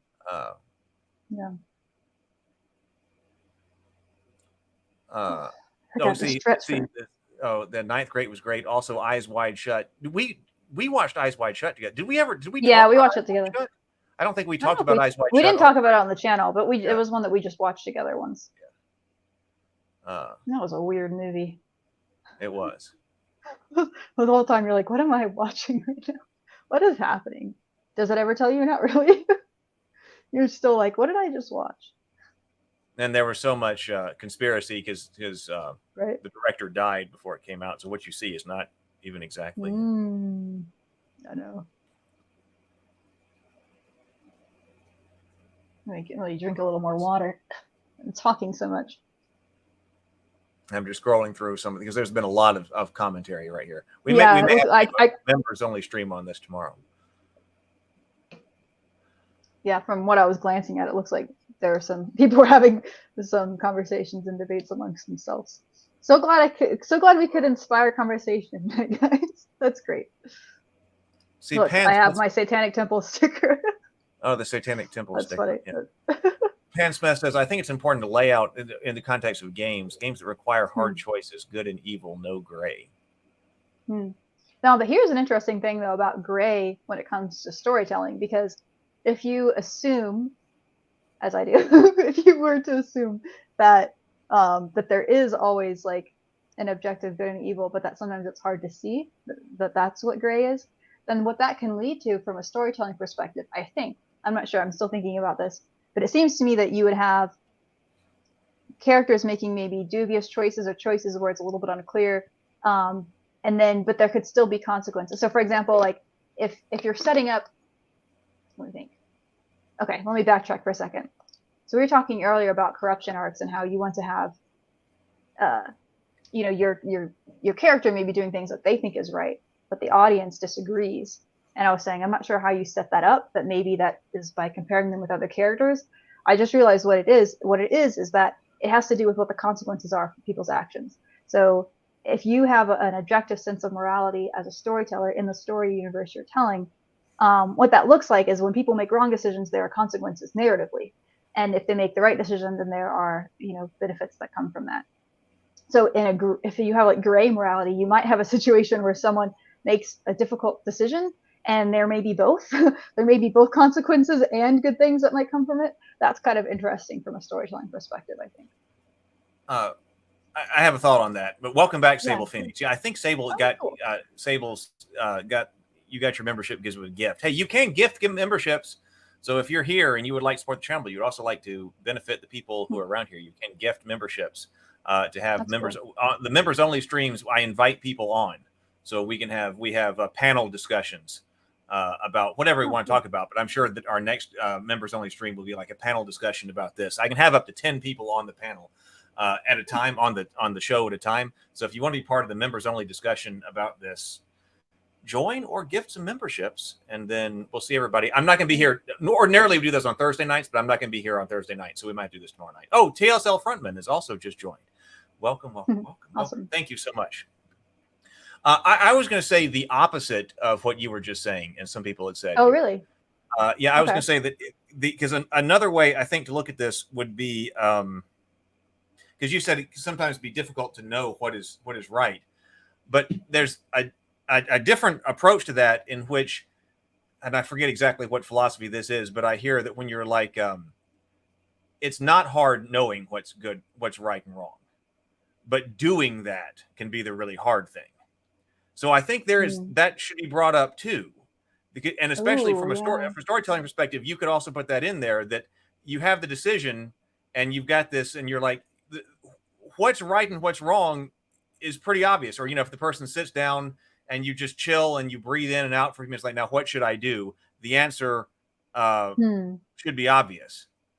But that doesn't mean that executing that is going to be easy, because it may piss off the people who you really like, or the whatever, that there could be a lot of reasons why you don't execute that. So I think it could also be the opposite. It might depend on what kind of story you're telling, that you may have either of those, I would think. Well, see, to me, that also, that I can kind of think like that in Game of Thrones, that, well, now what should I do? Well, the right thing to do is X, except for if you do X, then you're gonna have all these consequences and things like this, and you're gonna have to go talk to the person you really don't want to talk with, and blah blah. So you try to do all these other things, and gee, you should have just done what the right thing was. So I think there is the opposite of that too that can be done. And there's another one. I think there's a third one, which is that, like, sometimes the principle is clear, but the application isn't. I think that is when you get into like ethical philosophy. If you ever get into an argument with someone about like ethics, or read like philosophy of ethics and stuff, I feel like it's often that. It's that often we all agree on basic principles.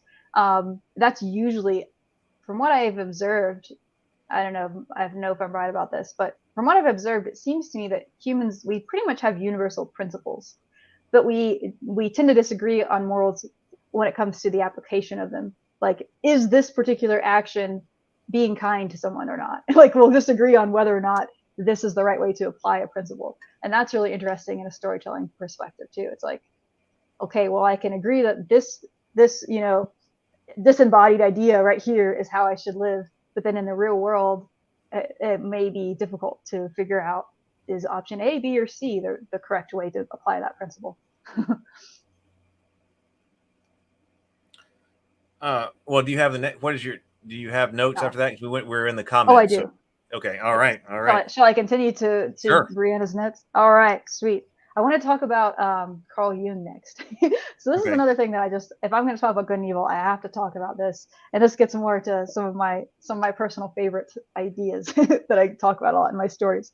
So for anyone who's not familiar, I mean, most people probably are, but for anyone who's not familiar with the concept of the shadow and Jungian philosophy, I think his stuff is more philosophy than psychology. It's not really scientific, but it's fun philosophically to think about. So he talks about this idea of a shadow trait. So a shadow trait is not, this is important to note, it is not good or evil. It is something that is dark, so to speak, that can be used for good or for evil or neutrally. But really a shadow is just anything that is suppressed within oneself that they're like kind of not paying attention to. So it could be something as benign as creativity. That's something that a lot of people suppress in themselves. Say if you're growing up in an environment as a kid where creativity is not looked down upon, and so you suppress that within yourself. That can be a shadow trait. It's just something that is, it's not good or bad, but by suppressing it, there can be negative consequences because it is something that is, you can't actually get rid of it. My favorite example of that is anger. One of the worst things you can do with anger is just to like suppress it and push it down, because then one of the results is it may explode one day, and that can be very bad consequences. And so instead, he talks about integrating the shadow. So integrating the shadow is you're taking this thing, whatever it is, this neutral thing that can be destructive or it can be beneficial, and you're looking at it in the face. You're acknowledging that it's there, so it's no longer a shadow. And then you're using it as a good thing. You're using it to kind of build your character. So in the case of anger, if you're angry about something, you could be destructive. I don't have to describe the ways that anger can be destructive, or it can be a positive thing. It can give you courage. It can give you the backbone you need, say, to speak up, to say the truth, to address a problem, whatever it may be, to have a difficult conversation with someone. And that anger can be very productive. It can give you usually the best version of anger is that it can give people courage to do difficult things. This thing is wrong. I'm angry about it, so I'm going to do something about it, as opposed to shoving that feeling down, which is very unhealthy. And I really think that's interesting when it comes to good and evil, because it's like there are some traits that are, human traits that we have like that can be bad if they are either suppressed within ourselves, or if they, are overwhelming us and controlling us. You're controlled by your anger, that's very bad. But if it is integrated within you, it can be a healthy aspect of your character and of your personality. This comes up a lot in my storytelling about having these kinds of things that are dark, so to speak, that can be used for good or for evil. Okay. I love James Bacon's comment. Sorry, What is you James? bring that up. I used to say anger. That one. I used to say anger is the engine that moves me. Anger generates a lot of energy. If you know how to use it, anger can be a very good thing. Yeah. Another common shadow trait is sexuality. That's something that can be, negative, right? If it's completely controlling your life, or if it's completely suppressed within oneself. But having a healthy relationship with your sexuality is good. I think most people would agree with that. And so there are a lot of things like that that are interesting from a storytelling perspective. Shall I continue, or did you have thoughts on that? How does that deal with? How does that relate to corruption or the fall? For corruption or the fall, well, that is something that is in my story about corruption and the fall is there symbolically. I don't know if that one relates as well to corruption and the fall. Let me think. I guess it would be the corruption aspect of that is if someone's shadow trait comes and controls them. I think that can lead to someone's corruption. Well, that's what I was thinking, and I need to look at that more. But that's what I was thinking. That now is the corruption the embrace of one of these shadow traits? It's not the embrace of it, but it's like if you've suppressed it for so long that then it becomes this monster that comes out and takes control of your life. Or it's working in the background. That's the real danger that you need to talk about of a shadow trait, is when it's in that shadow state, you don't notice it that it's there, but it's still controlling your life. I'll give a personal example. Okay. I am a very competitive, ambitious kind of person. It's like one of my basic things. I'm walking in a public space. I have to start walking faster than other people. I'm brutal when I play competitive games. It's just like a basic part of my personality that I didn't really realize until very recently. And it was very much a shadow trait because it was working in the background in really unhealthy ways. And eventually, like, if I didn't have healthy outlets for that, I would get really depressed. Like, if I didn't have healthy, like, big goals to go towards that are really competitive, I found that that's something that I need as a person. But like when I was a kid, I was so terrible about this. Like there would be like in school, like I would just get like needlessly, mercilessly competitive over the silliest things just because it felt so good to like be on top. And you know, and that was unhealthy. But it was and what I found as an adult now, kind of recently, in the past like year, is that by taking that, I've integrated that into myself. Be like, oh yes, if I'm, you know, if that consumed me, right, if that was controlling me in a negative way, I could do all sorts of unethical things. If I'm, you know, oh, I just got to be at the top no matter what. I don't have to explain why that could be unhealthy. When it's in the background, like it was for me, you know, it would cause me to be really unhappy and unsatisfied because I wasn't giving myself an outlet for that. Or I would just have random outlets for it that were just not healthy or helpful. But by integrating it, it's like, okay, I'm going to give myself some goals that are competitive, that give me purpose and meaning in life, and then it becomes a healthy drive. So that's kind of like a personal example of a shadow trait that I have experience with. I'll have to think more about that, and potentially even if you could embrace a shadow trait in order to do good. Yeah, because for it to be a shadow trait, it can't be something that is inherently evil or bad. Like a shadow trait isn't like I want to kill people. Like that's not a shadow trait. That's just bad. A shadow trait would be, you know, like something like that. That's just a part of your personality or of human nature. Has a potential. I want to talk very briefly about my one of the ways that I'm using this in a story. So I have this is my dark goddess world that I've mentioned sometimes that has my corruption arc story, and it's very much inspired by like Greek and Roman mythology and Hindu mythology too. So it's a story with like gods and mortals and cosmic consequences and stuff like that. But one of the things in this world that I have is there's this pantheon of gods, and then there are these dark gods that are feared and they have been buried away to not be dealt with. And when those dark gods escape, they end up causing chaos. That is a direct metaphor for Jungian psychology. I don't know if you picked up on that because you know the story, but the main character is, so dark goddess in this case is kind of a reference to Hinduism. If anyone is familiar with Hinduism, you may be familiar with Kali Ma, which is, in Hinduism, they call her the dark goddess. So she is one of these kinds of traits. You find this a lot in Eastern philosophy more than in Western, where you have, you know, Kali is a goddess of death. So death is not good, it's not evil. It is a necessary part of life. Death has to happen.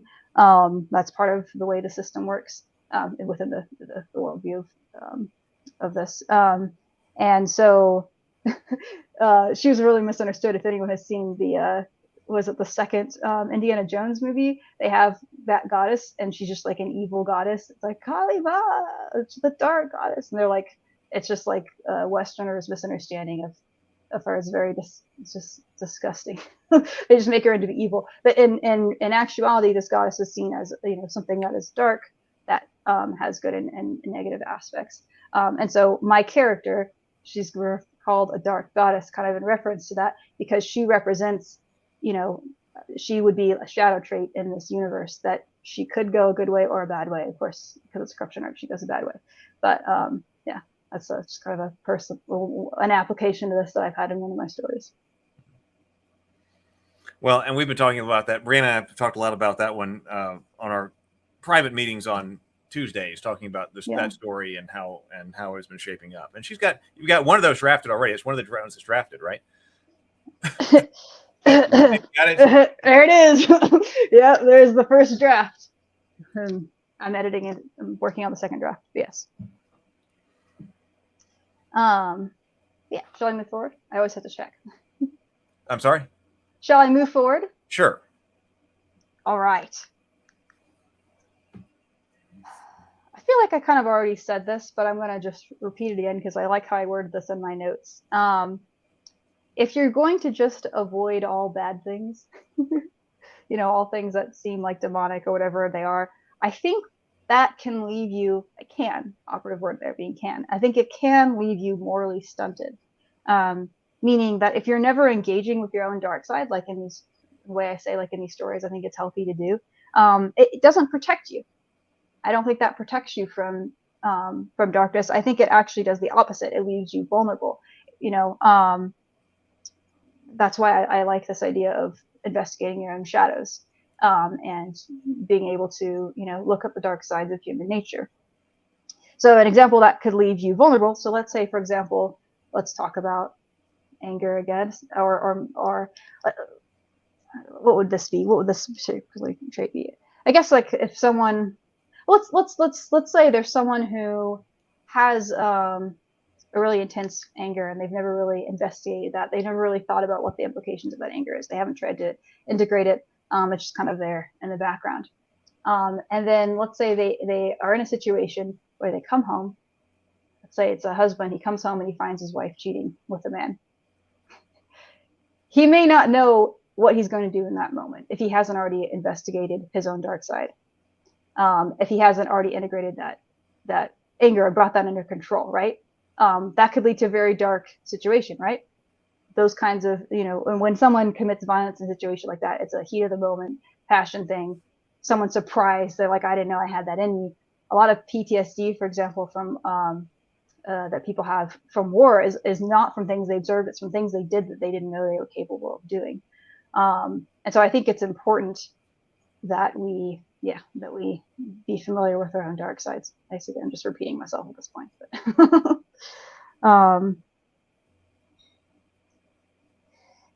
I'll repeat myself a little more because I also like how I said this.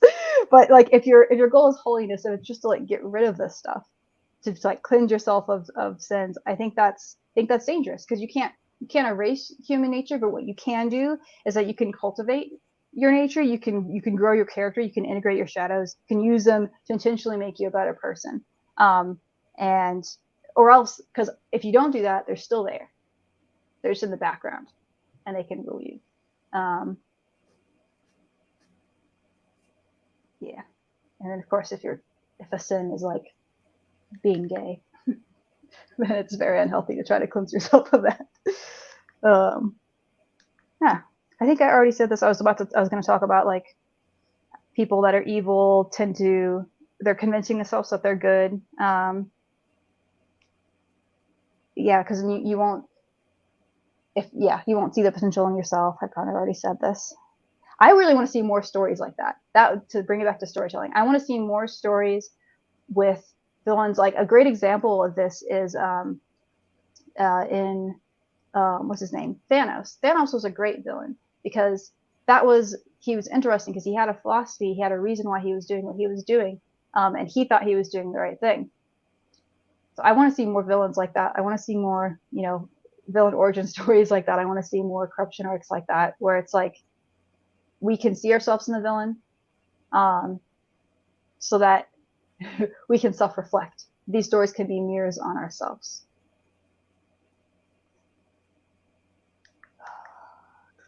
Yeah, instead of, I've already said this, blah, blah, blah, blah, blah. Cool, I love that I've already said things that I have in my notes. Yeah, I already said that. Cool. Yep. I already said that. Okay, so I can switch to another topic now, unless you have any other things you want to say on any of that, Heath. Or if there are any comments. I don't know about Thanos. You don't know about Thanos? Ooh, I'm curious to know why. But I think that's because I am on the side that the physicality of the plot overwhelms the story. Oh, I'm just talking about the story so aspect. Yeah, you want the story where that is. The plot of that is kind of silly. Couldn't he have just doubled the resources? Yeah, they don't really explain all of that very well. But okay. So you want more people who you understand. Yeah. Where we see what it is that they're telling themselves. Like we see their narrative, we see why they think why they're doing their actions, basically. You want to see why people are doing their actions, because even though you still want to be able to judge them against a yardstick.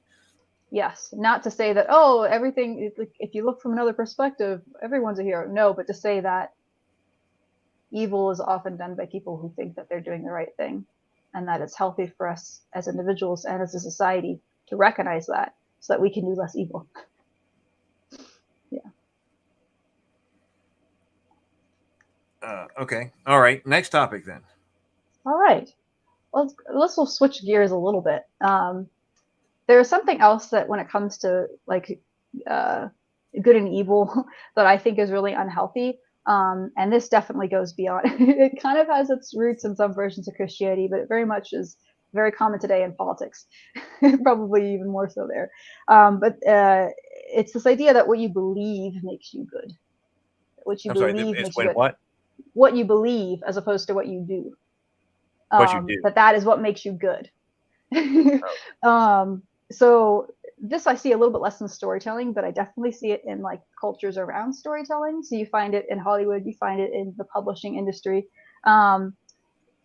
where you have sort of an idea of like you need to fall in line, you need to kind of repeat certain phrases like on Twitter or whatever, and that shows that you're the good person. And the result does affect storytelling, I find, because you end up with people that think this way often have more kind of preachy stories, where instead of being focused on like telling a good story, it's like the people are like trying to like hit these certain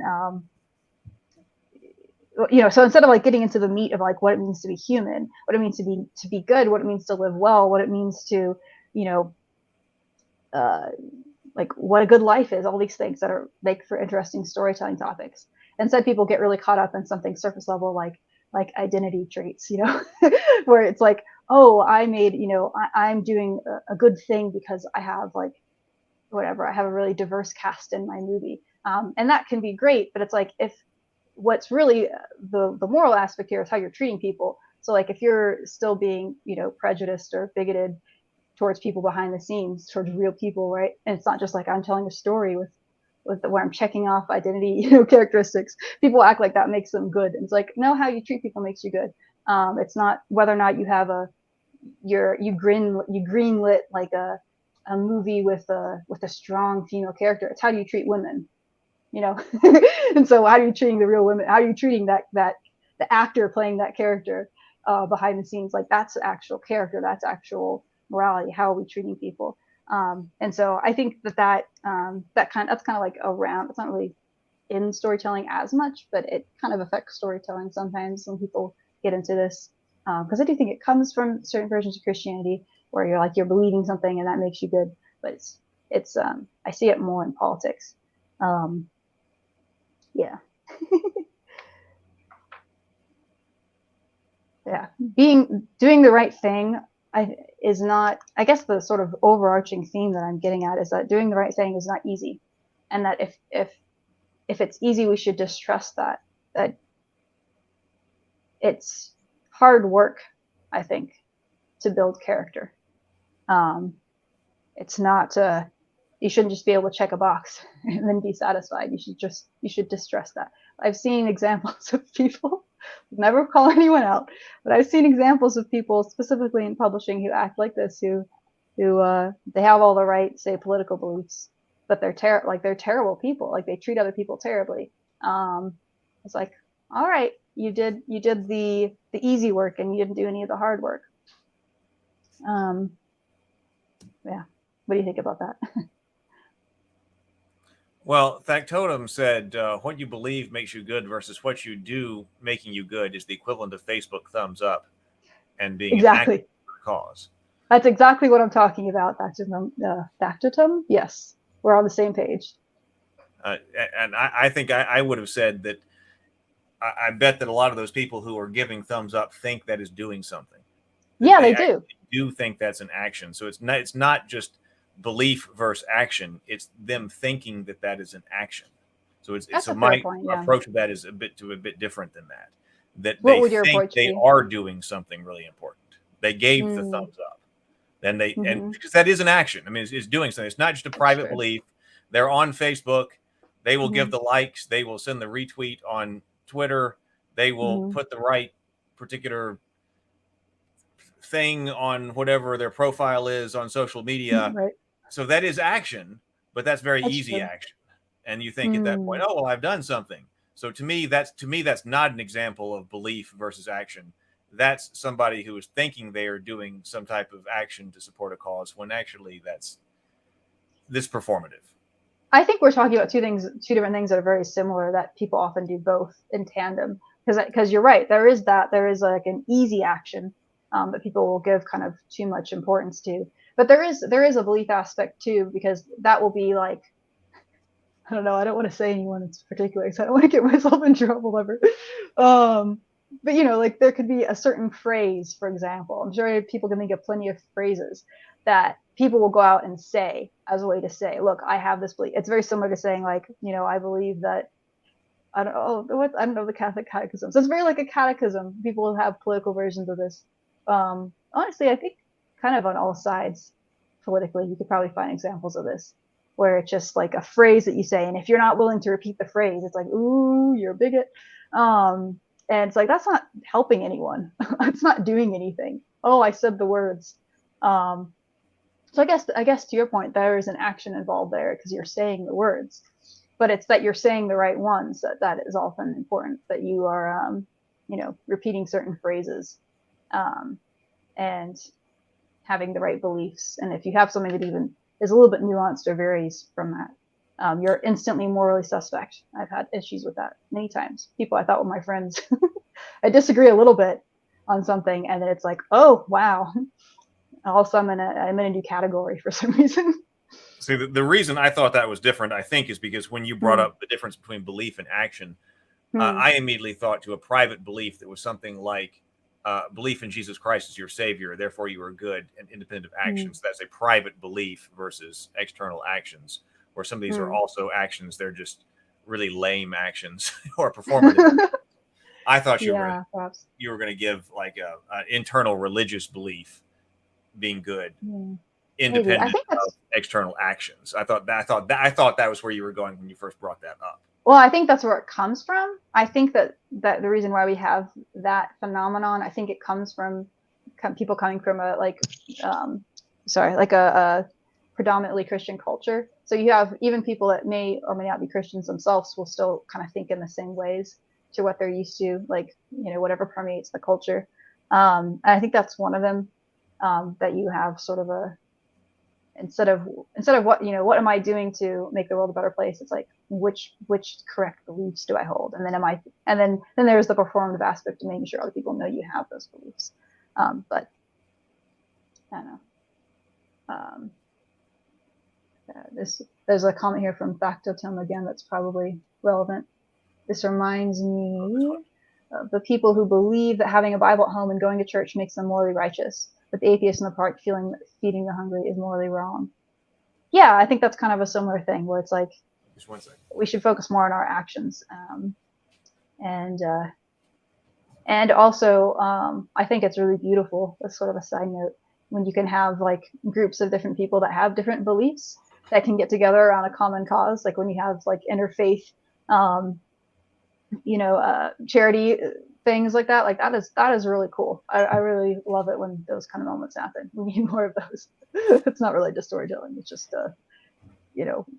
those sort of basic moral instincts that we do share in common. Being able to focus on that and focus on the actions behind that is what we need to do more of, guys. Yay. Well, the actions, I know, I'm sure that James would say something about this, but we've talked about this with a number of people. And this was also Lou, who we're talking about. I want to get back to the orcs at the end here, not now, but he was saying that he would, and I've heard, at least from him, or maybe it was more than one person on here, because I know it's come up at least once, but maybe twice or more, that it's people don't believe in evil, but they believe in evil actions. Yes. I think I feel the same way. I don't believe in evil people. I don't think I do. Well, that's okay. Then I don't believe in evil people. I don't. Yeah. Okay. So if you believe in evil actions, you could still believe in abstract evil. Yeah. So I believe in abstract, like as an idea. You believe in evil. But you don't believe Yes. people are evil. You just believe actions are evil. People do evil things. I think it's, at very least, it's a healthier way to think, for the reasons I mentioned before, because it can get lazy to just kind of put evil like it's way over there. And it's harder to prevent it if you think it's just people do evil things because they're evil. So I think it's people do evil things for more complicated reasons. So I think just for the sake of wanting to reduce evil, the closer we can get to understanding it, the better off we are. So anything too simplistic, I'm just kind of skeptical of. I would say suspicious of. The reason I'm skeptical of there are not evil people, there are only evil actions. So that just means that what I need to do is judge actions. Yeah. Except for, how am I supposed to do that without understanding someone's motivations? If I see someone put a bullet through someone's head, okay, is that the action that I'm supposed to be judging? Or am I supposed to be judging the person's internal state, their beliefs at that time? What the result? I know James will probably bring up that we need to judge the results of actions, that I need to look at the result of that bullet going through that guy's head. So I think it's, to me, it seems very easy, and it seems like something that a lot of people go, oh, they're no evil people. They're just evil actions. Just look at the actions. But that as soon as I think of, okay, the action is someone pulled a trigger, a bullet went through someone's head, judge that as good or evil. I'm like, I can't. Like, how am I supposed to? I've got to have a lot more context. I think that when James is talking about the result is so important to think about. I mean, it seems to me that seems like a very easy way out that doesn't seem very complete. It is. I mean, to say that you need more context, that may be true, especially like something like that. Like, okay, like why did this person, pull the gun? Was it in self-defense? Was it because they were angry because they wanted to steal? I don't know. So yeah, I mean, that's interesting. I think you're right that there's more context that's involved. But I still think you may come, but I do still think you'll end up coming to a conclusion once you have more information that you may be able to still categorize that action. Well, maybe, but what I'm saying is that it may be beyond just the action. That if the statement is there are no evil people, and instead you're substituting there are only evil actions. Then I need something beyond the action to understand whether that act was good or evil. Then I feel like I'm rejecting the idea that actions are what is good and evil. I need more information to make that determination. That is a good point. It might be that not motivation, but context is what you need, where it's like, because motivation, right? Because someone can do an evil thing for a good reason. I think we can all kind of accept that you do something evil because you're protecting your family or something, like The Godfather. But that there is still going to be, that certain actions can be good or evil in different contexts. So lying is the most famous one that people use in moral philosophy, right? Is it wrong to lie? Generally speaking, we say, yes, it's wrong to lie, but there are some fuzzy edges there given the context. For example, do I look fat in this dress? Is it evil to lie then? Well, the person's really asking is, do I look good? They're feeling a little insecure. They want some reassurance. That's what they're really asking for. Or for example, the extreme example you would always give is like, you're a family, either hiding a family of Jews and it's Nazi Germany, and Nazis are coming asking, is there anyone in this house? Do you lie? Yes, you lie in that case. That's the right thing to do. And that's but the reason why this particular principle changes is because it's coming up against other principles. So it's coming up against the principle of being kind to someone else, or protecting the vulnerable, protecting the innocent. And so then you have like a hierarchy of values, right? Where you have don't lie, then you also have, protecting these vulnerable people, and that comes up higher. So you end up in that situation. It's okay to lie because in order to tell the truth, you have to violate this other principle that's more important in that case. That's how I would say that. It's like the context, and then it's like other principles that are going to be involved depending on the context. James wants to clarify. James is actually asked to be on to talk about this. James is not Catholic, but he understands the Catholic perspective on this. So I don't want to Okay. attribute things to him that they're not true. I just feel like we've talked about this on the members only chat. So James may have some clarifications. We could talk about that tomorrow, or we may have you on. I'll talk about that. We got to figure out where this conversation goes. So, okay. So, Yeah. but James points out clarifications. That's good to May hear. need to be made, so we'll take that. Okay.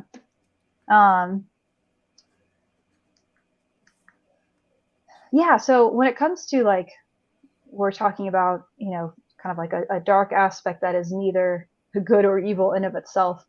It's interesting when you compare your typical, you know, Western story, which tends to be very binary. You have your good guys versus your bad guys, as opposed to kinds of stories that you find at least more frequently in like Eastern storytelling. It's that's another kind of interesting element to mention here, at least briefly. Where sometimes instead of, I'm speaking extremely broadly here, but sometimes instead of having your good guys defeating the bad guys, you'll have something more along the lines of like, what did I put here? Like instead of defeating the enemy, it's more about like healing what is sick or restoring balance. Restoring balance is a common theme that you find a lot in Eastern storytelling. For the geeks, a very strong recommendation I have is Princess Mononoke. Which is a Japanese animation. It's a great movie, but it has that exact theme where you have your heroes, you have your villains, but they don't defeat the villains. I'm not spoiling the story, I don't think, by saying this. There's kind of like redemption that happens. There's more of a healing of sickness and of sort of a restoration kind of an aspect. So that's kind of an interesting thing to think about as a storyteller. That is another option. In the West, we're so used to the like combative, I defeat the bad guy kind of storytelling that it's interesting to note that's not the only way to talk about good and evil.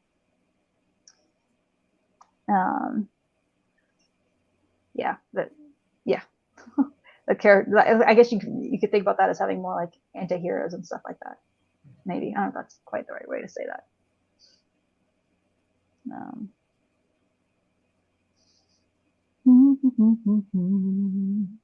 Skimming over things I've already said.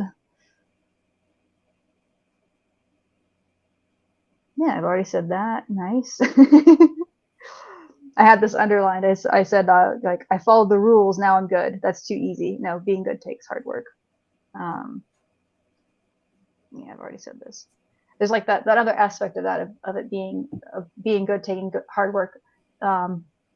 There's like the pain of, say, hearing criticism about yourself and applying criticism. That's a thing that humans, we often have to do to grow. Someone will say something negative about you, and that's painful. It's really painful. No one likes to hear that. But if it's true, we have to be able to hear it, and we have to be able to grow from it. That's another example of like being a good person is hard, I think, as opposed to cleansing or purifying. Yeah, I already said that. Blah blah blah blah.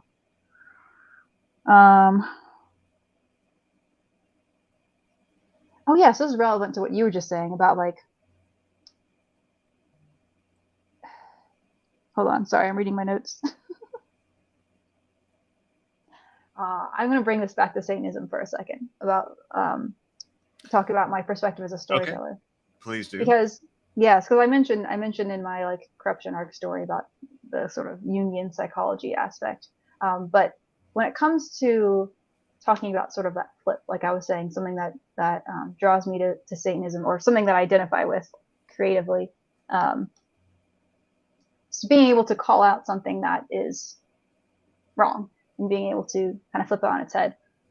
Something I really like to do as a storyteller, to the point where I'm trying not to overdo it, because then it'll be predictable. You'll expect it in my stories. Where I like having a switch where you have a character that you think is the villain and it ends up being a switch, or a character that is set up to be the expected, say, guide or helper or something, and is actually a villain. And that can be a powerful way to point out something that is already messed up, say, from a storytelling perspective. I'm doing that in like my horror story. But I still ultimately, if I'm talking about real world issues, for example, like homophobia, which is something that I'm talking about in my horror story, it's not people that are being homophobic that I want to paint as bad guys. It's the idea. It's the idea that can lead to evil actions, and that's what I also we're still the bad guys narratively, but like I think it can be, it's a lot less combative, and it's a lot more helpful when you're talking about issues like that, to talk about the idea and saying like, this idea is harmful, as opposed to these people are bad. This idea can lead people to do things that are harmful. Does that make sense? Mm-hmm.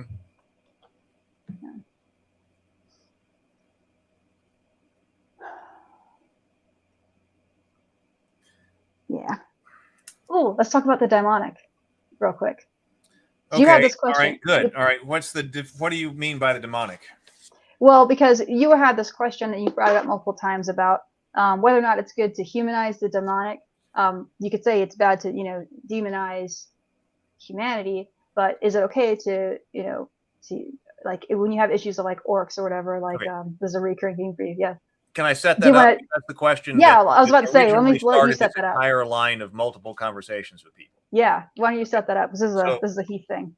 What I was doing, like, oh no, it's probably been like a year ago now, is that I had gone through and I was doing a history of orcs and orcishness and the representation of orcs in a bunch of different games and fantasy literature. And I was tracking the changes in what orcs are, starting with being very demonic.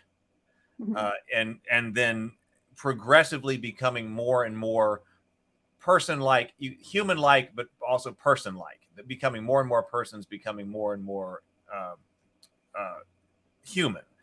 And I had this idea that, okay, we shouldn't demonize humans, but the idea struck me as that was happening, that we are frequently told not to demonize people. But it occurred to me that basically what I had done was track a history of humanizing the demonic. And what does that mean? At least potentially. And what does that mean?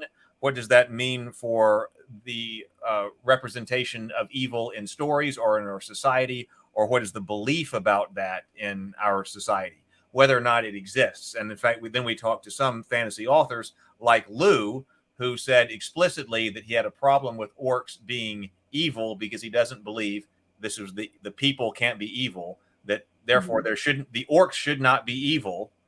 They should be actually very sophisticated. That in his stories, they're going to be very sophisticated. And he had a problem with that because it did potentially seem like he didn't believe in evil.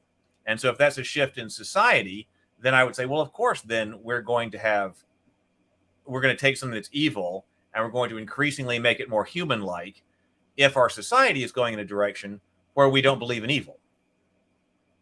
Overall as a general statement. And I kind of left it at that. I was trying to come up with a conclusion based on that, the humanization of the demonic, but I didn't have one, hence all of these conversations. That was the gist of having these conversations. Really, it was. I forgot about that. So that was what actually inspired all these conversations. So I've been using the demonic there often because when people talk about good and evil, they are talking about the way that I was using it. Some people talk about relativism and things like that with good and evil, but I wanted a word that was explicitly big E evil. And so I was using demonic as that word. That's the way You're using demonic as like a symbol of evil itself, kind of a thing. Is that a correct way? Yeah, as the word, rather than saying big E evil all the time. Like, here's the demonic, that we're encountering something that is the demonic. This is something that is the opposite of good. And do we believe it? Well, you have to believe in good too, but good and evil. Do you believe in something that is demonic? And then what is our relationship with it?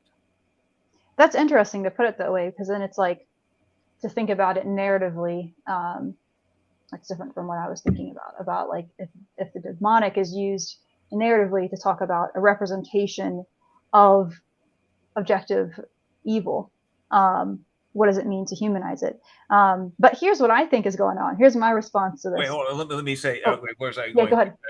That actually to your point, you had brought up the point about the relationship with good and evil, and you talked about how you shouldn't hide from it, that you shouldn't hide from the evil side or the shadow side or something like that. Yeah. And that's why I had come up with what's the proper relationship with the demonic. And I had been putting forward a combative relationship. That it's not one like you're talking about to hide from. That if you're encountering the demonic, what should your relationship with it be? Hiding probably is not the right answer. Is that the right answer? Probably not. It's a combative relationship, and that could also apply to your situation. We were talking about conflict within your own heart. Are you hiding from the demonic side of yourself? That's not the appropriate relationship with that side of yourself.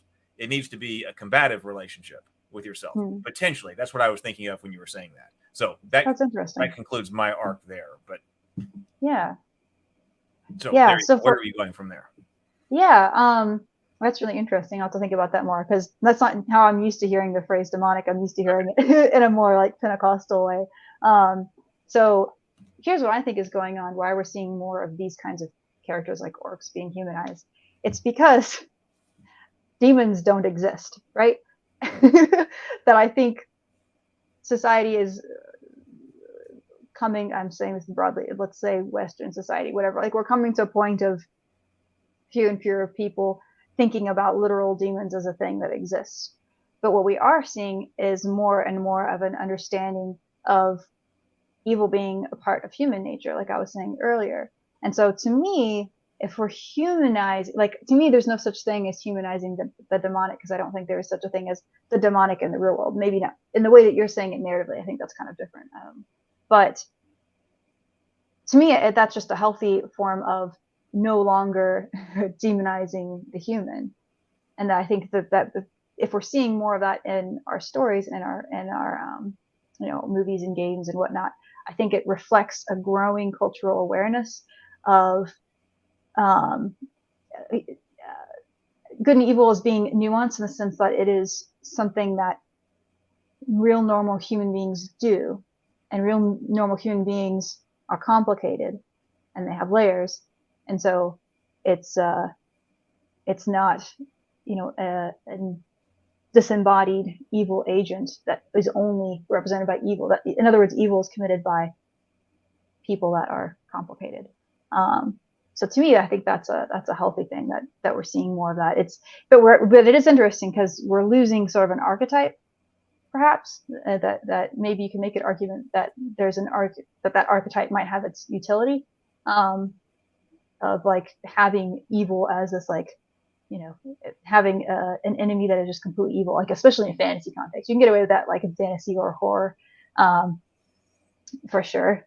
But I think it seems like the taste for that is diminishing. I think people want that less. People want more of these complex villains, just because I think people are kind of culturally realizing that that's how it manifests in the real world. That would be my thoughts on that. Okay, let me try to say what I was saying again in a different way. Okay. See if I can articulate this again, because I also don't believe in actual demons. Okay, so that's right. This we don't have. So there aren't actually demons. But if you say, okay, I'm going to tell this fiction story, or I'm going to have elves fighting versus orcs, and I'm going to tell you something about the relationship between good and evil, or let's say the angelic and the demonic. And as you say, sometimes often this is something that is fought within ourselves, fighting the angelic side versus a demonic side, a good capital G good versus a capital E evil side. But this is a fictional story and fantasy, so I'm going to represent this as orcs as being demonic, and I'm going to represent the elves as being angelic, and then I'm going to show you this conflict externally and physically. Yeah. Okay. And if people did perhaps believe in actual demons, then you could say, okay, these are the demonic orcs or whatever. But if people lose that external projection of that, like, well, that's not something that exists. Do they lose interest? Is that the right word, or ability, or some to then say, what are we looking at when we're talking about the orcs? And if you say, well, now, wait a minute, I don't believe that there are actual demons.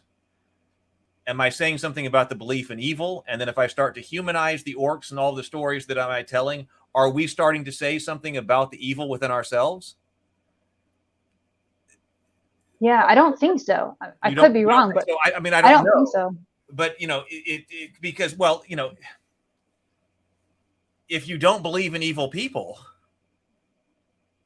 then yeah, that could be it. Well, listen, I don't believe anybody's evil. So in a fictional story, I wouldn't have orcs that are evil. I mean, you could say that, right? Because that would be giving the wrong impression, because then people might look at that and go, gee, there are people who are evil because I had evil orcs. So the orcs need to be just misunderstood. And, you know, and if they, you know, ransack a village, it's just because they thought they were being good, and I can't have actual evil there. Is that a reflection about what we think about ourselves? Like on this fundamental question of whether or not there is the demonic, the way I'm using the term, and maybe this is, I mean, maybe this is a ridiculous discussion, but it's what I thought about, and was so it is going from a projection in fantasy to ourselves, and then back to what does that mean for our fantasy and the story we tell. Yeah.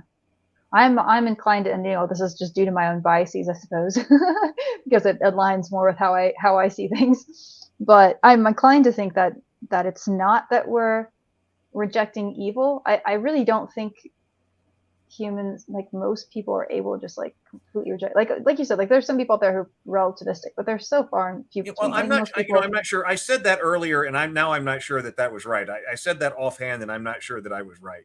I'm not sure. I would have to think about that more, and we would have to actually get some data or something on that, because it's also possible that if you say something like, you know, if you take a poll and you say something like, do you agree or disagree with this statement? You know, people are not good and evil. It's just that people have different values across different cultures, and some people project good or evil values onto other cultures. Do you agree with that or disagree with that? A lot of people might say something like yes, but it also might be because people don't think about it all that often. But it might also be the zeitgeist of the time is to kind of adopt a more relativistic tone. It could be. I definitely think we're in some sort of a transition period, and it's probably because we're becoming less religious, to be honest. So it's like we've had this certain set of beliefs and understandings on how to approach good and evil, and so people are reevaluating that, like on a broad scale. And so it may be hard for us to really give a definitive answer, because it might be that we're in the middle of a transition and we don't really know where we're going to end up. Maybe 50 years from now, we'll have a better sense of what's going on right now. I'm not sure. But it does seem like there's something that's changing, and I think that's why. But my just whatever, my intuition, this isn't based on anything like substantial, but my intuition would be that I don't think people, broadly speaking, are going to reject good and evil as concepts. I think they reframe it. I think I don't know. I see that in a lot of people that I know and a lot of people that I've met. I feel like I've seen people who might lead from one perspective to another, or whatever it may be. People tend to still have a sense of good and evil, but they may disagree on who the good guys are, who the bad guys are. But I don't know. I just find it hard to believe that we would lose that. I think it's just too fundamental to how we think as humans. But that we're more and more understanding that might exist in all of us. Again, that's kind of my bias, because that's what I think. So it's easy to think that people agree with you. Maybe I'm wrong. Well, it should. I wonder if there are polls, like scientific polls, that have been done lately, or whatever. We find out what people's current views on Pew research, maybe. On relativism and moral philosophy. It seemed to be like when we were talking about it, like in school, that a lot of people tended to be relativistic until they actually thought about it, and then we had once we had the entire class, like, oh, okay, wait a minute, actually, moral relativism is not the way that you want to go, and that's why. But it took the discussion. So it could be the case that the zeitgeist at the time is for people to answer in very relativistic ways, because unless you put it to the not test, having a conversation on the subject and actually analyzing those beliefs. Because most people, when you put it to the test, eventually will find a point where like they will have strong senses of, okay, this is wrong. Hey, this is right. This is wrong. Oh, right. Right. Pretty much everyone has that. Again, like I was saying earlier, like there are some kind of rare personality disorders where that doesn't happen, but most people are like that. All right. Well, so that was there more on the demonic? No, I didn't. I have a fun thing to say. I get to agree with Michelle. I don't know if she's ever going to listen to this, but I wanted to mention this because there is something that I agreed with her on. Then the first conversation that she said towards the end. Okay. Should I move on to that? Sure. Yeah, I think it was when she was talking about like she doesn't like stories where you're just kind of, I forget what the phrase was that she used. You might remember, where you're just kind of like in the muck, you're like in the mud, Yeah. and it just stays there, and there's no redemptive qualities, there's no growth of characters and things like that. That is an area where she and I are going to be pretty aligned. If we were to talk about it together, I think we would be on the same page there. Yeah, it's like we kind of talked about this earlier. We're just like, that's just not. I don't see how that's helpful. I don't see how that's psychologically helpful to tell a story like that. Like, what does that do? What is the point of a story like that? I kind of had that issue with Goodfellas. I watched that movie for the first time recently. And even though it's based on a true story, it just bothered me. It's like, why are we telling the story about these criminals that like just kind of got away with it? Like, why tell that story? What is it that I'm getting out of this? For me, storytelling is never just about entertainment. There's always like a deeper meaning behind it. I think we tell stories as humans largely to convey meaning. That's kind of one of my running theories, is that storytelling is like, it's a way for us to kind of explore and convey meaning, basically. And so if there's any meaning, any like helpful meaning that comes out of it, it bothers me if it's like, if we're just in this like dark aspect of human nature and we just stay there, you know? So I agree with that. What's that? What's the story that does that? Well, I was just mentioning Goodfellas is kind of an example of that. Goodfellas. It very much, it's well, I mean, it's a well-made movie for sure. It's a classic. But maybe someone out there will be like, you're misunderstanding the movie. I just watched it once, okay? But my my impression from watching it was it felt like it just romanticized the life of a gangster, and it's telling the story. It's telling a true story from the perspective of this gangster. It's him telling his story, and he basically got away with it all. And it's just like, okay, and why am I telling this story? What is this supposed to teach me? This guy gamed the system. He was a terrible person in so many ways. Like, I don't know. I didn't get what the point of the story was. Maybe there's something more nuanced there that I'm missing. But what the characters that I would like to see more of, I mentioned some of this already, but you know, I want to see more characters that are flawed, that have that potential for good and evil. You know, that they can, if they make bad decisions, there are going to be consequences for it. Seeing more of the, like, you know, so this is like related to not being in the mud. It's like you can get into this like dark aspect, but then there should be consequences, I think. If people are growing, if they're getting better, we should see a reward for that narratively. Yeah, consequences for corrupting. But then also, this is where I'm slightly different. I also think we need to acknowledge the gray at times, even though we may not always clearly see what the right choice is. But that can still be interesting to explore as a storyteller. You know, as a storyteller, like, let's try to figure that out. What is the right thing to do? I mean, a lot of stories are that. It's like two different values, right? Like you and I have talked about this before. Like the famous one of being like in Star Wars, where it's like faith versus technology. You have like two different values, and then you're kind of testing them throughout the story, and then one of them will win out, narratively speaking. There should be. I think you should make some sort of a stance, not appreciate, just like there should be a moral standard, and whatever it is that you stand for, like the story needs to have something out of it. Otherwise, it's just unsatisfying. Like for most of us, it's going to be unsatisfying because we want to find meaning. We want to find a point to the story. Even if we end up disagreeing with it, like I disagree with the moral of Star Wars, but it doesn't decrease my enjoyment of it. Okay, it looks like I have one more note to talk about. Okay, well, actually, this is a good time to bring up a note that I was thinking of, sure. that actually I should have brought up with Michelle, but I didn't come up with these examples at the time. But here's a good time, since we're talking about potential examples. Now, some people may find this very judgmental, but here is some example, because I don't find that there are all that many. Now I find examples like we can talk about, like we've talked about already, like Game of Thrones, where I think they missed what they were trying to tell. And they thought that they were trying to tell a story. They need to tell a story about something where, there is no benefit to good or something like that. People got turned off for that. I didn't see that as still don't see that as a deliberate wallowing in depravity. I see it as a misunderstanding, a rushing the show, misunderstanding what they're supposed to be doing and what people are wanting to see and what they think they're getting out of the show. So I mean, there's examples of that, but that's mean it's not exactly the same thing. But like I can think of something my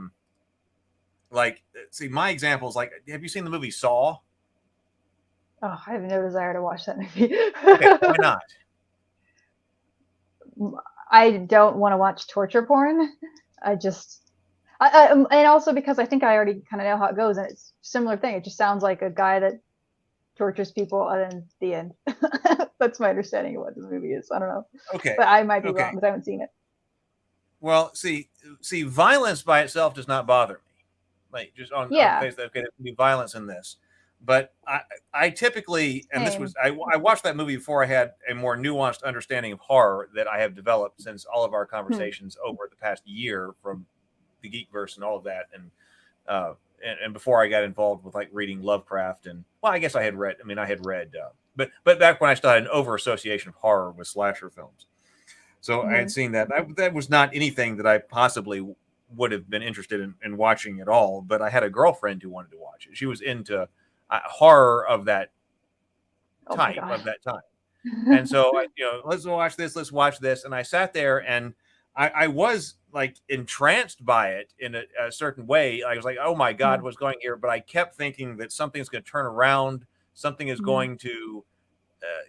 There's something else that's happening here. And then when the movie closed, I was like, oh my God, because the feeling was that the only thing to that movie was that I was supposed to enjoy watching those people be tortured, that I was just supposed to sit here and that my enjoyment in that movie was supposed to be people's torture and death.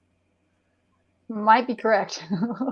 and so to me, that was, so there's an example. I said, I don't have very many, but like, there's an example that to me, now other people I'm sure will disagree and who enjoy that. And also, I also don't want to underestimate that sometimes some people go and see that out of a curiosity kind of thing.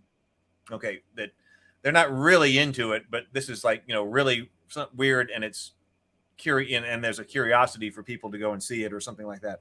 But there was a movie where after I watched it, I was like, oh my God, I was only supposed to watch this in order to enjoy human suffering. And I felt terrible after having watched that. So there's an example. Very similar, and I don't know as much about this one, but when I was younger than that, the Faces of Death went around, and that was it was a VHS, and I remember it had a skull on it, and it was that was a VHS that was passed around, and it was supposed to be all of these like clippings, like documentary footage of where people have been killed in terrible ways. And so, now as it turns out, I think that some of them were staged, whatever. But then later there was like volume 2 or 3, and maybe some of them weren't. But there was this idea of that, and I was like, oh my! And some people were like, do you want to watch it? And I was like, no. Just the very thought of like, the only reason that I'm going to watch this is because I'm supposed to get some kind of thrill out of watching actual footage of people dying in terrible ways.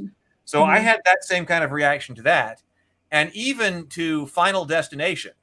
The Final Destination films?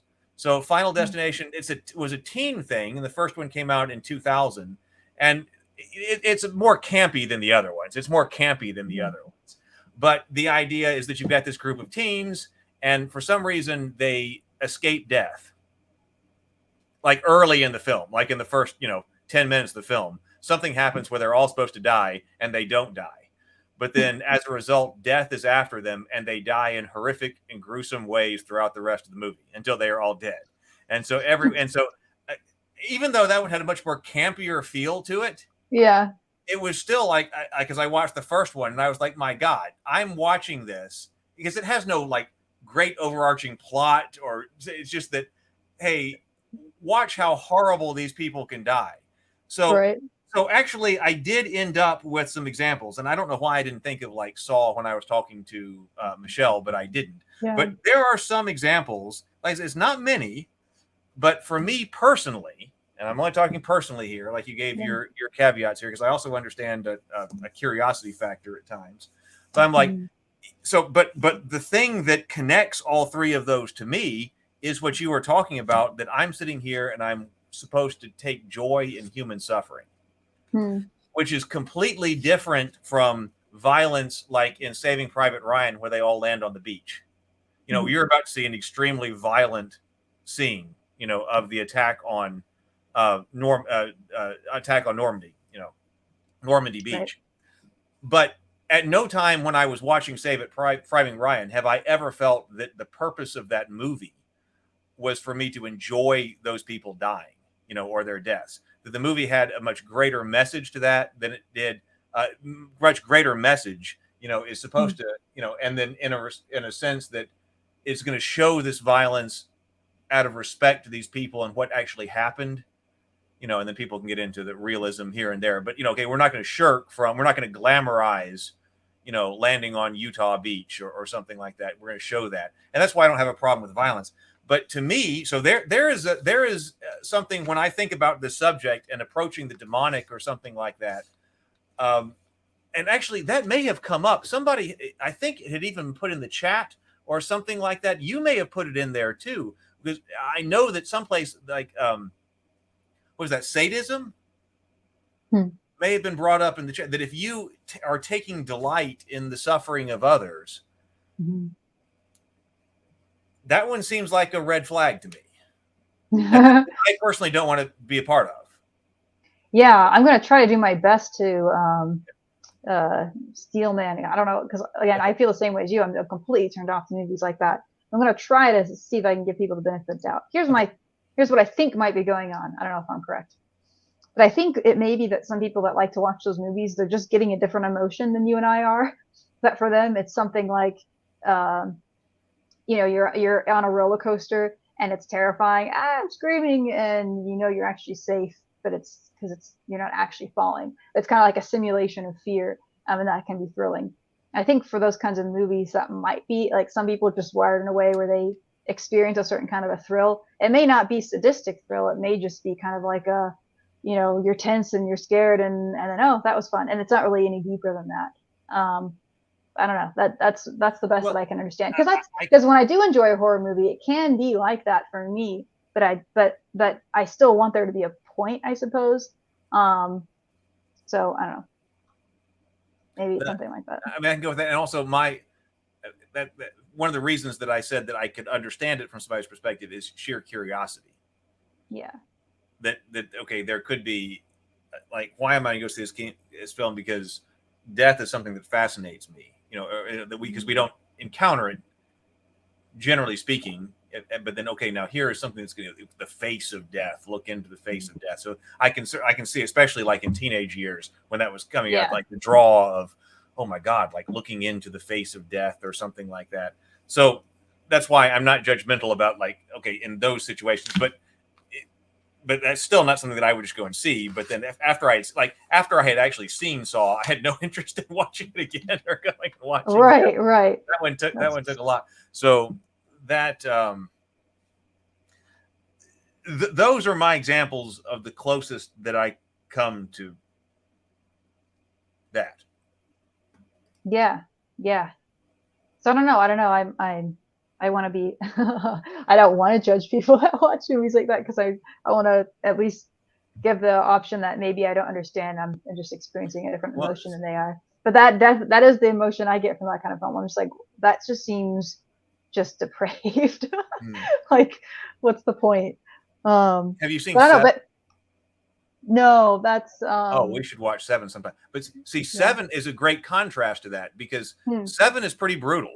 I mean, it's pretty brutal, but it's like somebody, but there's also a lot more to Seven than that. Yeah, there's a point and to it's it. like somebody went, hey, you know what? The Seven here, what if we actually didn't bother with having any type of message or any more? That did that. So to me, it's a great way to contrast. Okay, is it violence? No, look at Saving Private Ryan. Is it brutality? No, look at Seven. Okay, but there's some other component there. I mean, people. I write very dark stories. I'm sure there are people that will think, depending on what someone's personal, boundaries are. Like I know some of my stories are beyond people's boundaries. People tell me that, in fact. So it's me just trying to try to be open-minded there. But yeah, I mean, I think there are examples of movies like that where it doesn't seem like there's anything redemptive about it.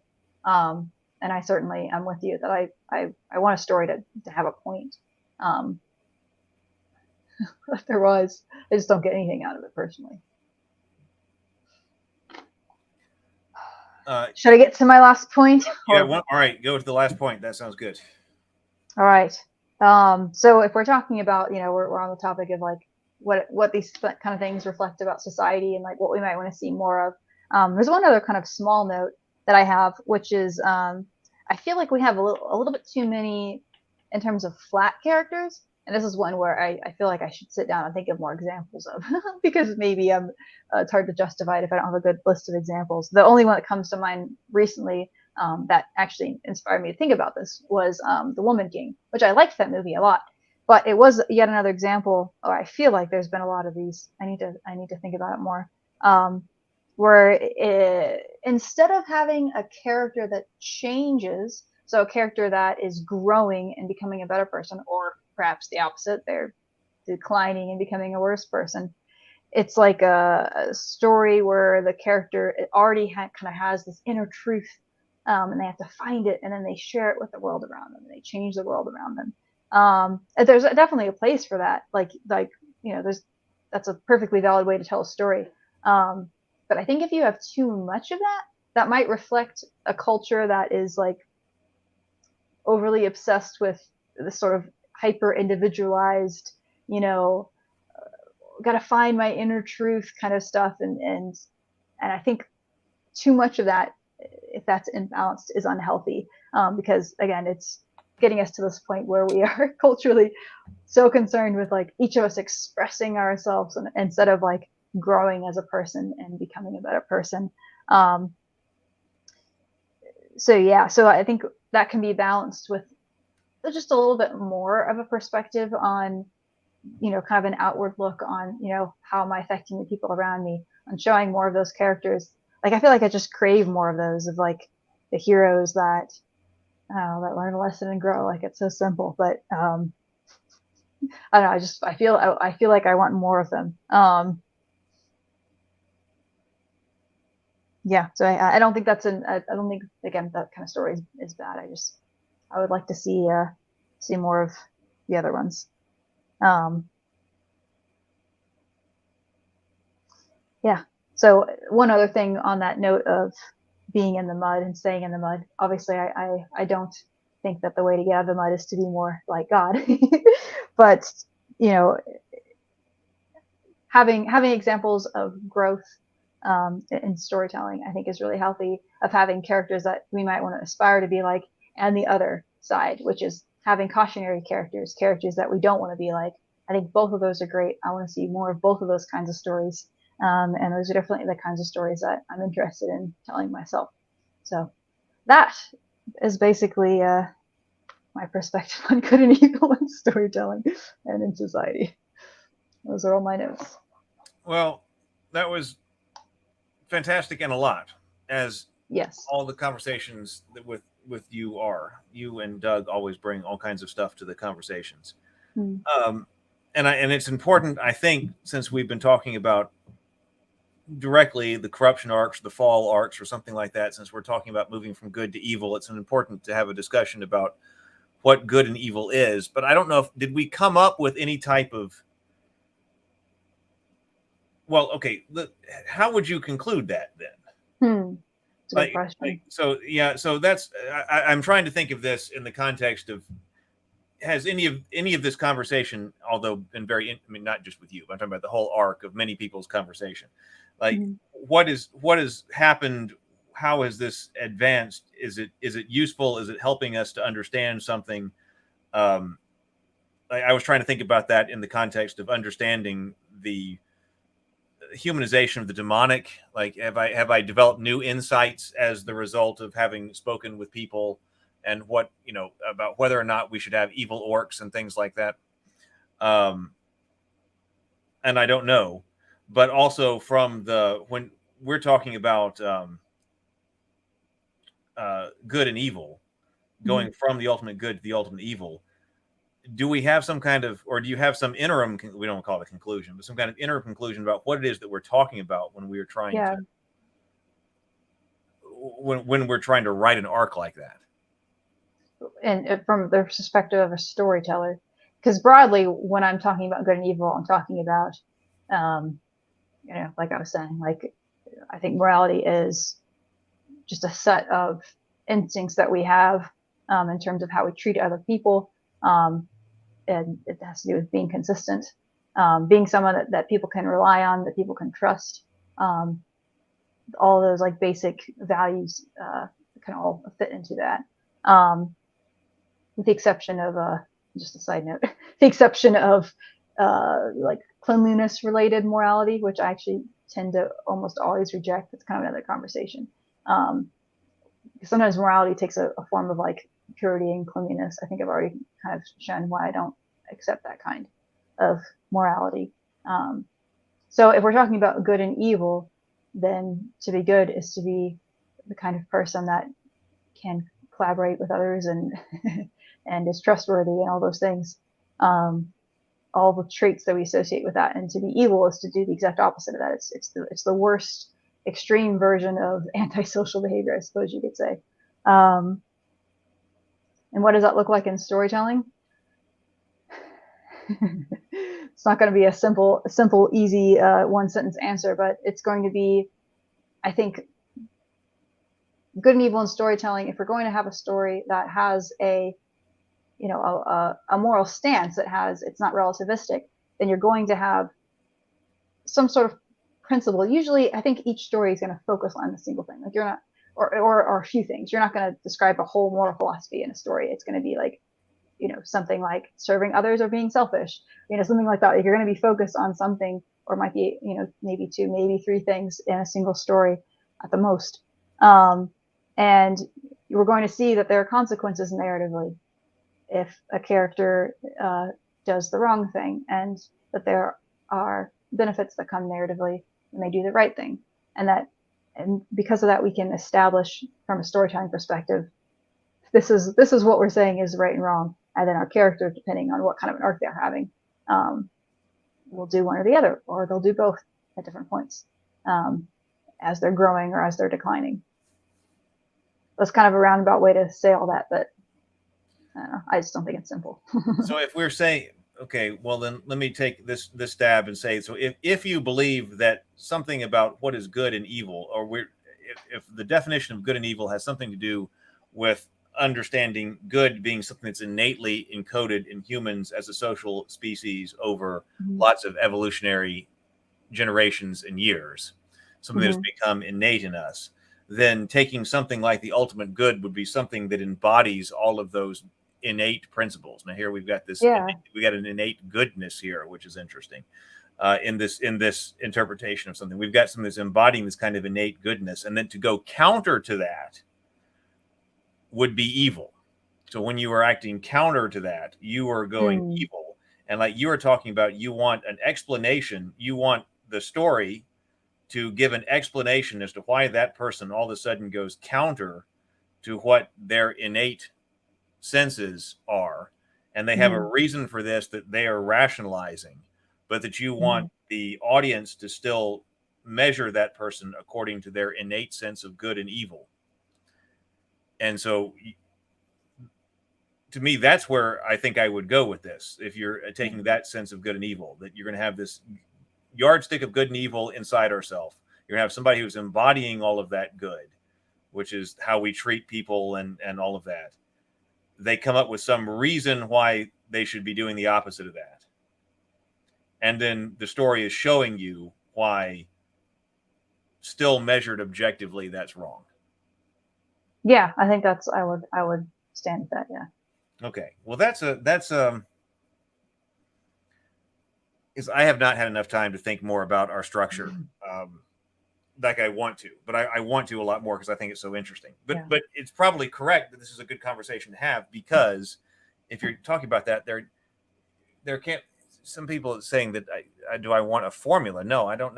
I don't necessarily have to have one. I don't necessarily have to have one. I saw that comment But I too. do want an understanding of what it is that we're talking about. Because if we're talking about, hey, let's talk about how we take stories from the ultimate good to the ultimate evil, but you don't have any idea what good and evil is, well, then hang it up.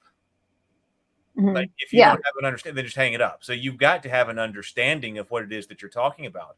But also, I do want to, on the other hand, defend formula a little bit, or actually more than a little bit, because we've been talking about the importance of formula. Now, we've often, that depends on exactly the word, but if you take that word to mean structure, then we've been very pro structure here on the channel across a lot of conversations with a lot of different people.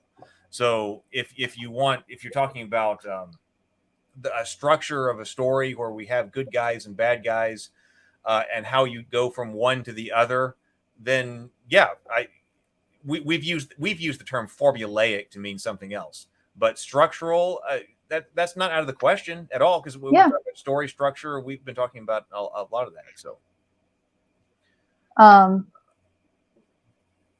I'm really curious to know if this is your channel, so if you want to wrap it up, then go ahead. But I'm really curious to know if anyone from the comments has like questions for me, since I didn't really interact with them that much about any of the things that I said. But that's up to you if you want to leave it open to that. No, we'd be happy to take questions for Brianna. That's fine. Because I like to have my ideas challenged. So there's a part of me that's just bothered. Like, what if people have good criticisms and I don't get to hear it? James, I know this is, and I saw something about this. I know James will want to talk about incompleteness as well. Incompleteness. So this is not. If you have a question, we can put it there. But incompleteness as part of evil. Oh, interesting. What does that look like? Oh, maybe that's a long. Yeah, we might. That might have to be way saved. Yeah, James talked about it on the members only chat, and it's probably something that should be talked about if he comes on. Because I don't know. So there's also a question of like how much more do we go? Like you sent me April, right? And I did respond to that, and I haven't written back, but April is someone who would be interested. James could come on. Doug has not specifically addressed the subject, but I do wonder how much, like, so that would be 3 other people to talk to, but and perhaps we should, James and April and Doug, and then maybe after that we have our solutions for what we are trying to do here, as far as it may not still quite answer what I think our relationship with evil or the demonic is in our world today. You might get other people's opinions on that. I did think that it was interesting that, like, Michelle said that she thought that it was everywhere. That what was everywhere? The demonic. Like I said, because that is definitely a Pentecostal way to think, I would say. So I think I know what she means. But I don't know. Maybe I don't. When we're talking about, it's a big question, so we'll have to do that. Without 200. That's interesting. I look forward to hearing that, hopefully, because I that's not an angle that I have heard about incompleteness. Yeah, it's part of the Catholic approach to this that he was talking about. Oh, gotcha. And what because that does, because according to his perspective, or that not his perspective, because he's not Catholic, he's just bringing that you end up with evil in a lot of places. Because I would have said that, how often do you encounter the demonic? Not all that often. Like, that I can think of a couple of times, but not, oh, your earrings got brought up.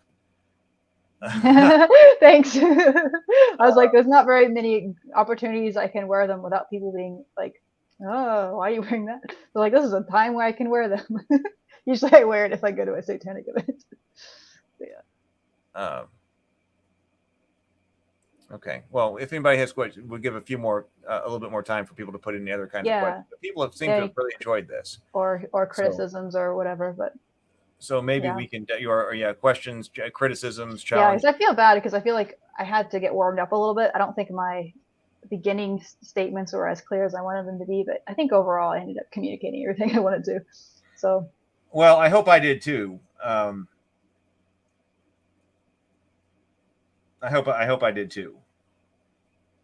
And then, like I said, maybe there are a few other people to talk to on this subject, and then I don't know if we can bring any kind of conclusions to it. But no, I think it's been an excellent series. I think it's been an excellent series, and I think a very important one from our corruption arc perspective. James is about to share a question. James says, "What prompted?" This is less about storytelling. What prompted your exploration of other faiths? Let me make sure I understand your question, James. Do you mean just like, are you asking about me leaving my own faith, or are you asking about me just kind of studying religion in general? I'll give a second for him to answer that. It sounded like studying religion in general. Person I found lack of personal accountability. Yeah, I guess I'll just answer. To become part of another one, I guess. Okay, exploring as being part of one, and then going to another one. I got you. Oh, I think I understand now. Yeah, that's kind of a complicated question. I'll give it the. So what was our specific? Okay. To break with what you were raised with. I'll give the shortest answer that I possibly can. To be honest, it kind of came down to a moral question for me, because I had been struggling for a long time with the version of, I guess you would say, gender ethics that I was raised with. Not even that I was raised with. It was just a kind of an ongoing question with me about the biblical, whatever that means, the biblical say role of women. It was something that from the time I was about 12 and on, I had conversations with other Christians. They disagreed and read different books. I'd read the Bible. It was a very difficult thing, but and it bothered me a lot because I felt that what I did read in the Bible just did not jive with my basic sense of dignity, shall we say. And there was a specific situation that I encountered in my real life where I saw the belief that women need to submit to men. I saw it hurting someone very close to me, put her in a very vulnerable situation.